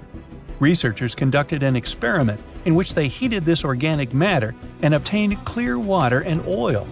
If this is confirmed in future studies, it could mean that even oil appeared on Earth not only thanks to fossilized remains of living beings, but came from outer space as well. And yet, there might just be about 6 billion Earth-like planets in the Milky Way galaxy alone. The latest data has shown that every fifth Sun-like star can have at least one planet in its habitable zone. And not just any planet, mind you. It has a rocky core and surface, and it's of comparable size to the Earth. Being inside the habitable zone of its star, such a planet would have high chances of becoming home to living creatures, microbes at least. And if there are billions of these planets in our galaxy, you could safely say that at least one of them is not only habitable, but inhabited already. And now, multiply this by the number of galaxies in the universe, also considering that many of them are much bigger than the Milky Way. This gives us billions upon billions of Sun-like stars and Earth-like planets, and some of them are surely more like ours than others.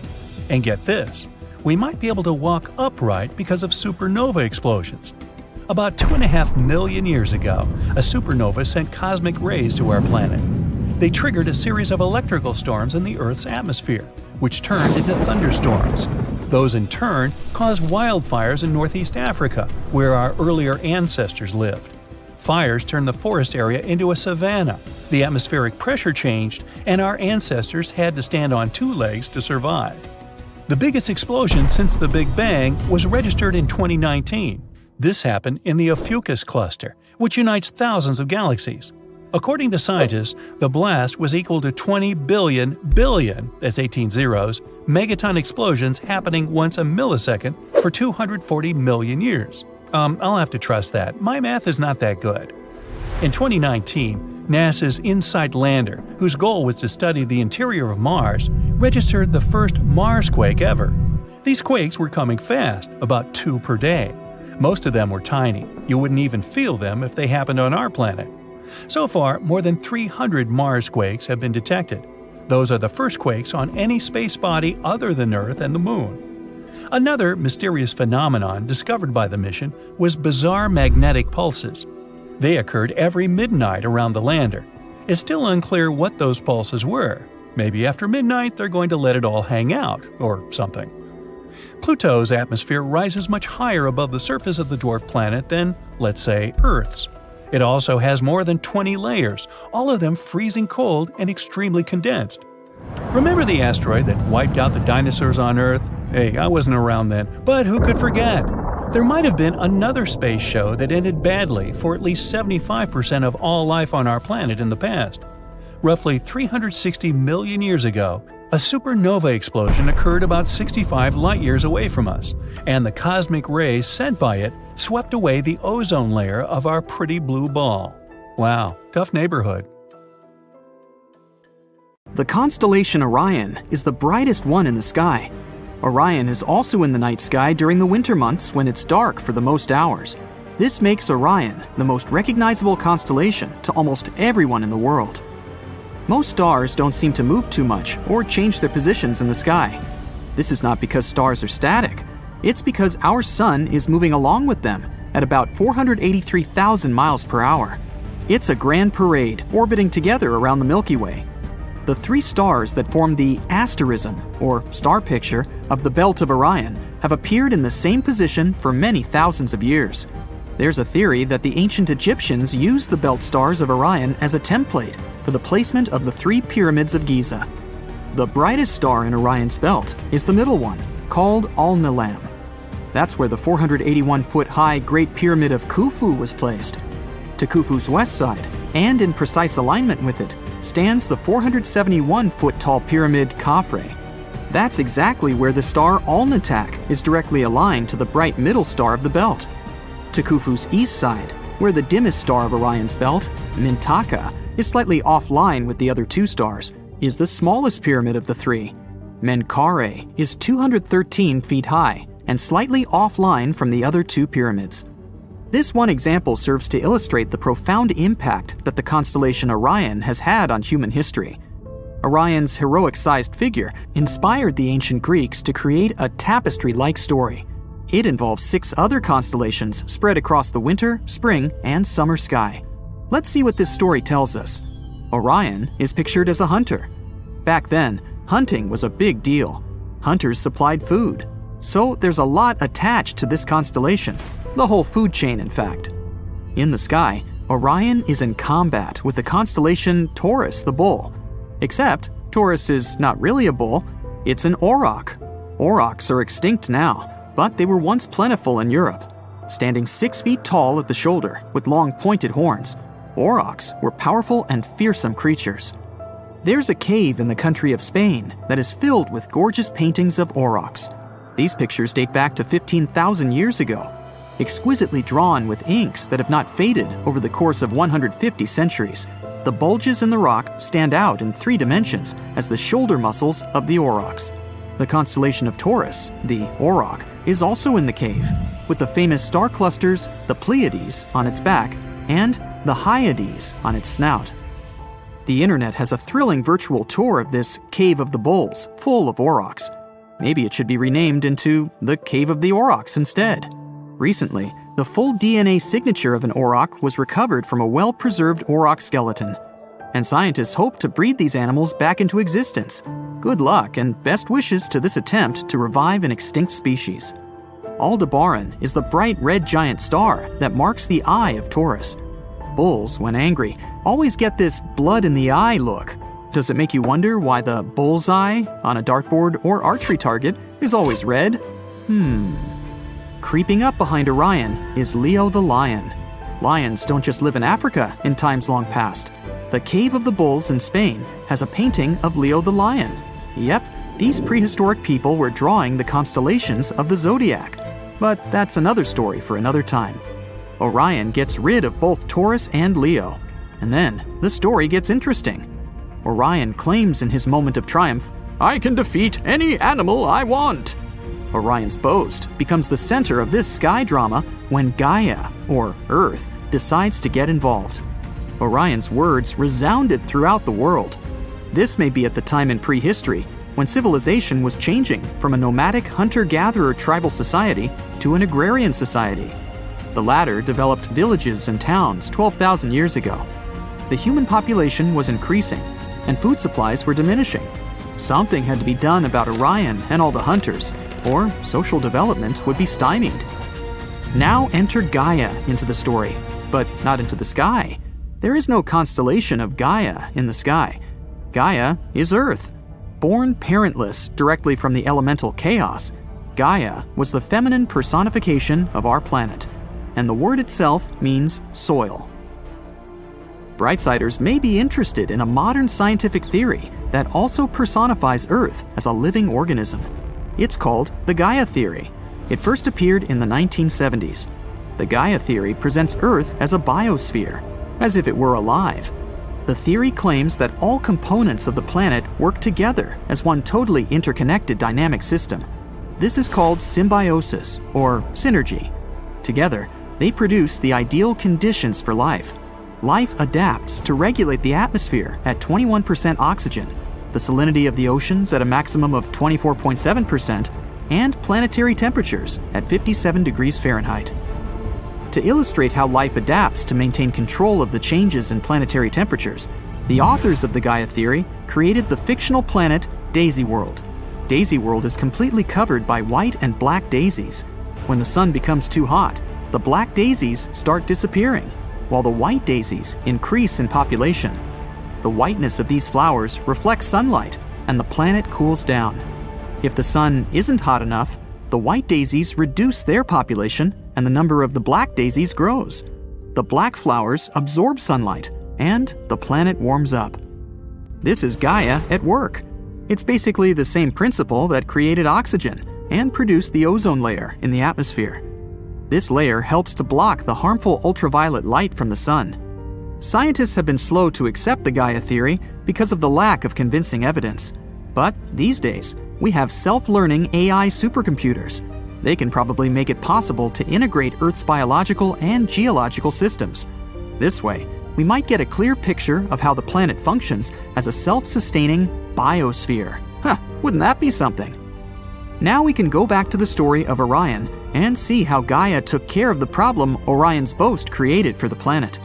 Obviously, Gaia couldn't send animals fiercer than a lion or an auroch to subdue Orion. So, Gaia went small. She chose a poisonous scorpion to do the job, and it did the job. In the summer, the constellation of the Scorpion crawls at almost the same latitude as Orion's foot. The scorpion may be a small animal in the same arachnid family as spiders and ticks, but in the sky, Scorpius is the 33rd largest constellation out of the 88 of them.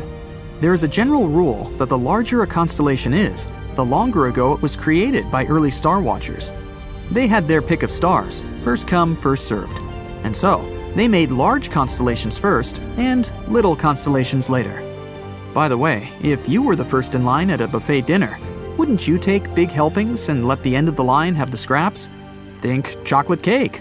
Oh sure, I'll only take a little piece. Nah, I don't think so. In this story of Orion, we have a collection of large conspicuous constellations like Leo, Taurus, Orion, and Scorpius, which confirms the great age of the story. 3 smaller constellations, Lepus the hare, Canis Major, and Canis Minor, Orion's 2 hunting dogs, complete the Orion star tapestry and add an interesting subplot. What we have then is a fable of 2 different worldviews, or cosmologies, that of Gaia and that of Orion. One is feminine, and the other is classically masculine. One is committed to dominating the natural world, that's the Orion archetype. The other is committed to the survival of the planet against all circumstances, that's Gaia. The 2 may seem opposed, but perhaps they're meant to be complementary. Look, Orion and the Scorpion are on the opposite sides of the sky, one in the winter, the other in the summer. They act like 2 poles, north and south, of the same magnet, our planet. This is what we see happening these days. Science and technology are becoming more and more sensitive to the natural environment. Myriads of satellites are monitoring the biosphere of Earth. Gaia and Orion are starting to work together toward what the ancient Greeks called kalokagathia, or harmony. That's what we call synergy and symbiosis these days. Let's keep that synergy going strong. Venus most likely used to be covered with oceans, from 30 to 1,000 feet deep. Also, some water was locked in the soil of the planet. On top of that, Venus had stable temperatures of 68 to 122 degrees Fahrenheit, which, you have to admit, was quite pleasant and not that different from the temperatures on Earth nowadays. So, what I'm getting at is that for 3 billion years, right until something irrevocable happened 700 million years ago, Venus could have been habitable. But now it's not. The Moon is the second brightest object in our sky. At the same time, among other astronomical bodies, it's one of the dimmest and least reflective. Our natural satellite only seems bright because it's so close to Earth. For comparison, our planet looks much brighter when you look at it from space. It's because clouds, ice, and snow reflect way more light than most types of rock. Triton, Neptune's moon, has all its surface covered with several layers of ice. If this satellite replaced our current moon, the night sky would get 7 times brighter. Neutron stars are some of the smallest, yet most massive objects in space. They're usually about 12 miles in diameter, but are several times heavier than the Sun. Oh, and they also spin about 600 times per second, far faster than your average figure skater.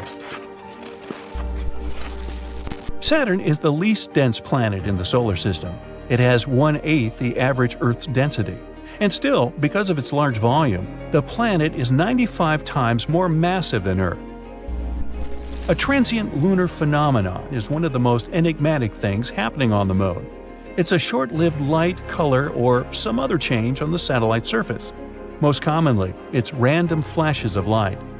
Astronomers have been observing this phenomenon since the 1950s. They've noticed that the flashes occur randomly. Sometimes they can happen several times a week. After that, they disappear for several months. Some of them don't last longer than a couple of minutes, but there have been those that continued for hours. The year was 1969, one day before Apollo 11 landed on the Moon. One of the mission participants noticed that one part of the lunar surface was more illuminated than the surrounding landscape. It looked as if that area had a kind of fluorescence to it. Unfortunately, it's still unclear if this phenomenon was connected with the mysterious lunar flashes.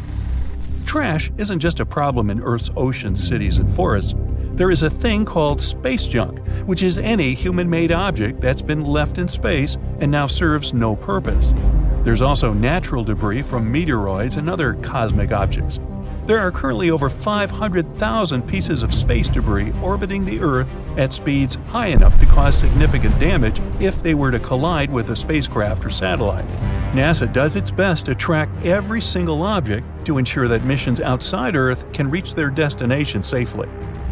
Our Sun is insanely massive. Want some proof? 99.86% of all the mass in the solar system is the mass of the Sun.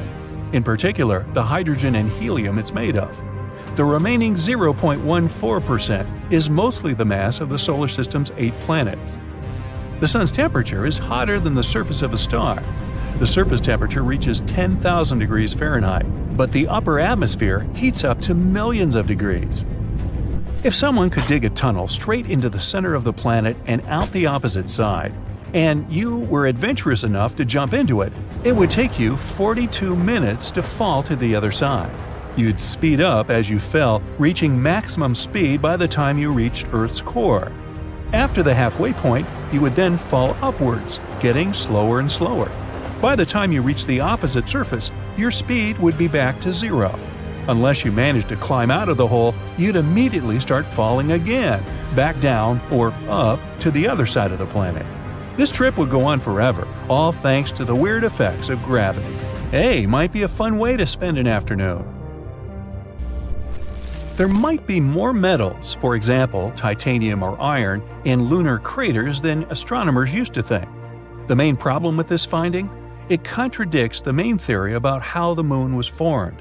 That theory says that Earth's natural satellite was spun off from our planet after a collision with a massive space object. But then, why does Earth's metal-poor crust have much less iron oxide than the Moon's? It might mean the moon was formed from the material lying much deeper inside our planet. Or these metals could have appeared when the molten lunar surface was slowly cooling down. Or maybe, as they've been saying for centuries, it's made of green cheese. Earth could have been purple before it turned blue and green. One scientist has a theory that a substance existed in ancient microbes before chlorophyll. That thing that makes plants green evolved on Earth.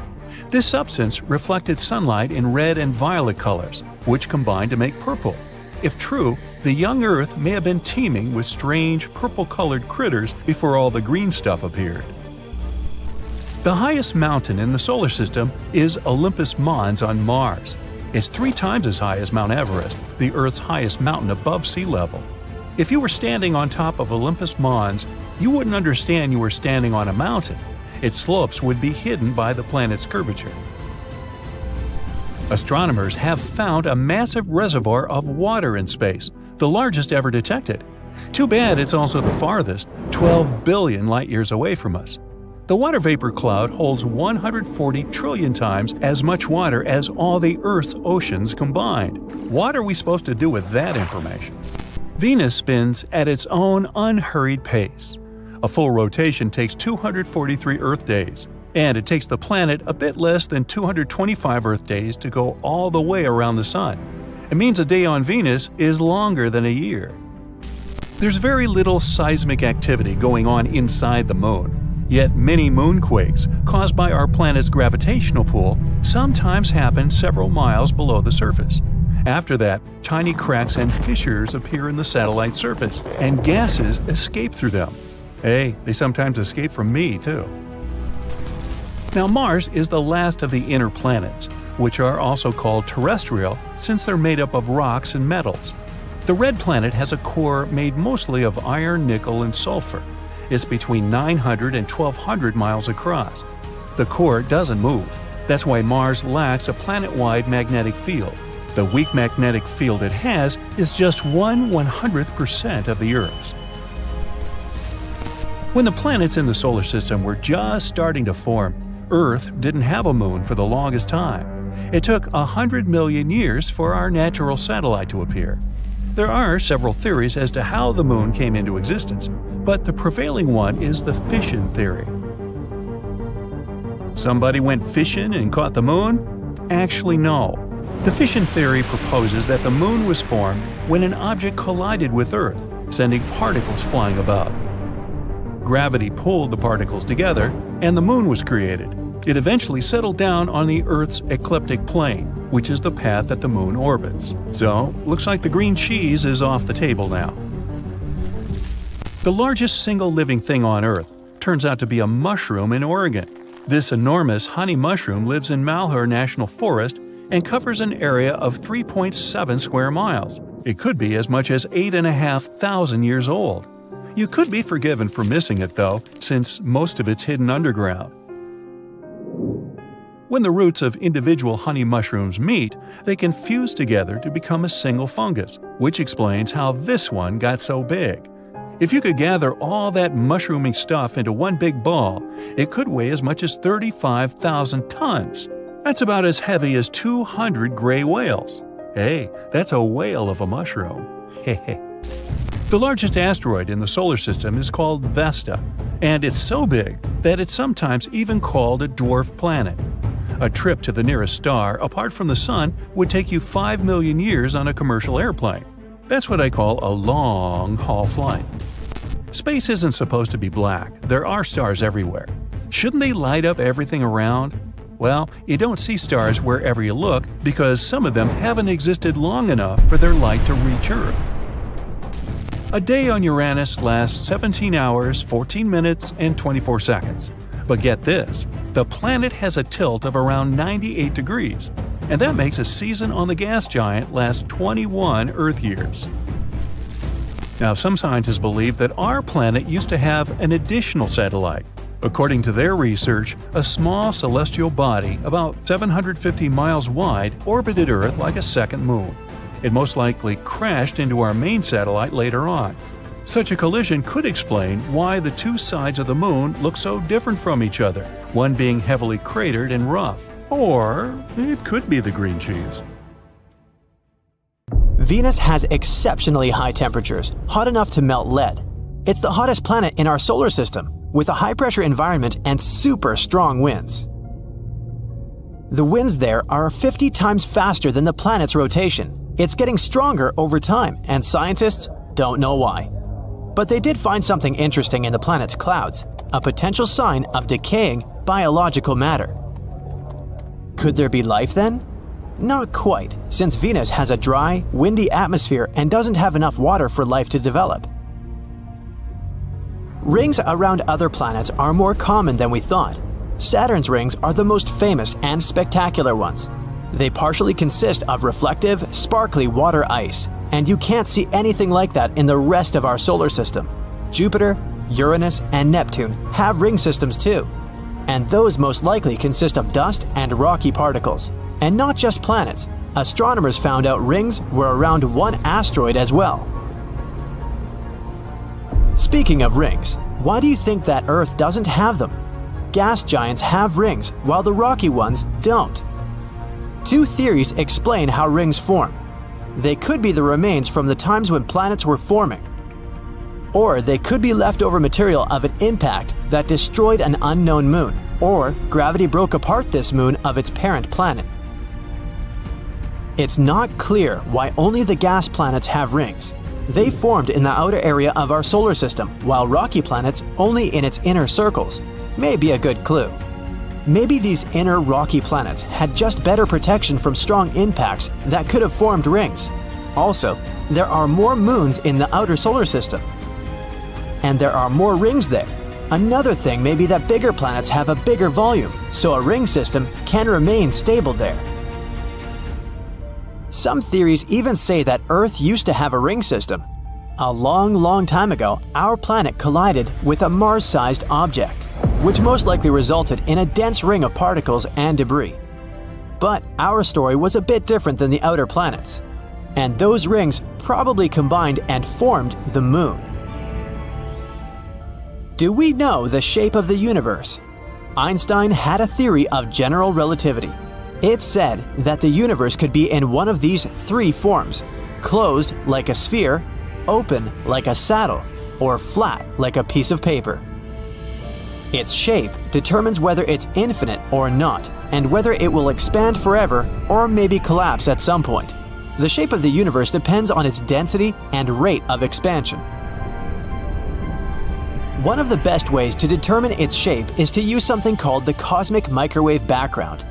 It's the relic afterglow, something that's left of the Big Bang. Sound waves that were moving through the universe in its early stages produced quite small spatial variations in the temperature of its faint light. The result of these studies showed that the universe probably expands in all directions, which means it's flat. How come our sun is hot while the moon is cold? The sun gives off heat because its core is extremely hot. In there, the pressure is pretty high. The hydrogen turns into helium. That's how the sun creates light and heat. The solar light and heat are enough to light up our days on Earth, as well as support life here, even though the sun is around 93 million miles away from us. The moon is not hot because it doesn't have an atmosphere, so it can't absorb sunlight as our planet does. Its surface gets very hot in the daytime, about 210 degrees Fahrenheit, but since there's no atmosphere, the temperature drops extremely during the night to negative 279 degrees Fahrenheit. The sun is hot, no doubt there, but the space around it is very cold. Heat is the energy objects store inside of it. Temperature is how we measure if something is hot or cold. So when you transfer heat to certain objects, its temperature goes up. Take it away, and the temperature goes down. You can transfer heat in three different ways: convection, conduction, and radiation. Convection works within gases and liquids, and conduction is for solids. The temperature only affects matter. Space doesn't have enough particles. It's nearly a complete vacuum, which means transferring heat is not effective. The only way to do it is through radiation. When the heat coming from the sun falls on an object in the form of radiation, the atoms that make up that object will absorb energy. This energy moves the atoms and makes them produce heat throughout this process. In space, temperatures of the objects stay the same for a long time. Cold objects stay cold, and hot ones stay hot. If you place anything outside of the Earth's atmosphere and expose it to direct sunlight, the sun will heat it to about 250 degrees Fahrenheit. Objects in outer space that surround our planet and don't receive sunlight directly are at 50 degrees Fahrenheit. The temperature is like this because there are molecules that escape our atmosphere, so the sun heats them. We used to think that water was really rare in space, but now we know there's water ice across our entire solar system. For starters, you can usually find water on asteroids and comets. It's also in craters on Mercury and the Moon that are in permanent shadows. On Mars, you'd find ice at its poles, under the surface dust and in frost. It might not be enough to support human colonies up there, but it's still something. Some other bodies in our solar system also contain ice, like the dwarf planet Ceres and one of Saturn's moons. Europa, one of Jupiter's moons, could be one of the most likely candidates we know about that could contain life. It probably has an entire ocean under its frozen and cracked surface. It could have twice as much water as all oceans on our planet together. Titan, the biggest of Saturn's moons, also has a liquid cycle, but it's not water. Its cycle moves materials between the surface and the atmosphere. At first, it sounds like the water cycle we have on Earth. But immense lakes on Titan are filled with ethane and methane. There's a chance they're over a layer of water. Neptune is about 30 times as far from the Sun as we are. Of course, it gets significantly less light and heat than Earth, but it also radiates way more heat than it's generating. There are more things happening in its atmosphere, especially if you compare it to its neighbor, Uranus. Uranus is closer to the Sun, but it still radiates the same amount of heat as Neptune. The winds on Neptune are insanely strong, 1,500 miles per hour. No one still knows why. It could be a gravitational contraction, energy coming from its core, or the Sun. I hope we'll eventually find out. Can you imagine hot ice? It exists just 33 light-years away from us, on one exoplanet. This planet consists of different water elements and they form burning ice. The ice there is solid because of pressure, but the surface temperatures are extreme and go up to 570 degrees Fahrenheit. That's how the water stays super hot and comes off as steam. Picture putting ice in your coffee when you want to heat it up. When you stargaze, it's almost like you're looking into the past. Stars are really far away, and it takes longer for their light to reach our planet. So it's possible some of them have already run out of fuel and aren't alive anymore. The Pillars of Creation are a good example. This is part of a region 7,000 light-years away from us called the Eagle Nebula. These are clouds of gas and dust in the shape of pillars. Scientists first discovered it in 1995, but in reality, a supernova explosion destroyed these pillars that were at least 6,000 years ago. So, the 1995 image shows these pillars from 7,000 years ago. Mars has the biggest volcano in the solar system that we know of so far. It's bigger than the whole state of Hawaii, and 100 times larger than the biggest volcano on Earth. The red planet seems so quiet, but once upon a time, large volcanoes dominated its surface. Volcanoes on the red planet can probably grow so big because gravity there is a lot weaker than down on Earth. Also, the crust on our planet is moving all the time, and the Martian crust probably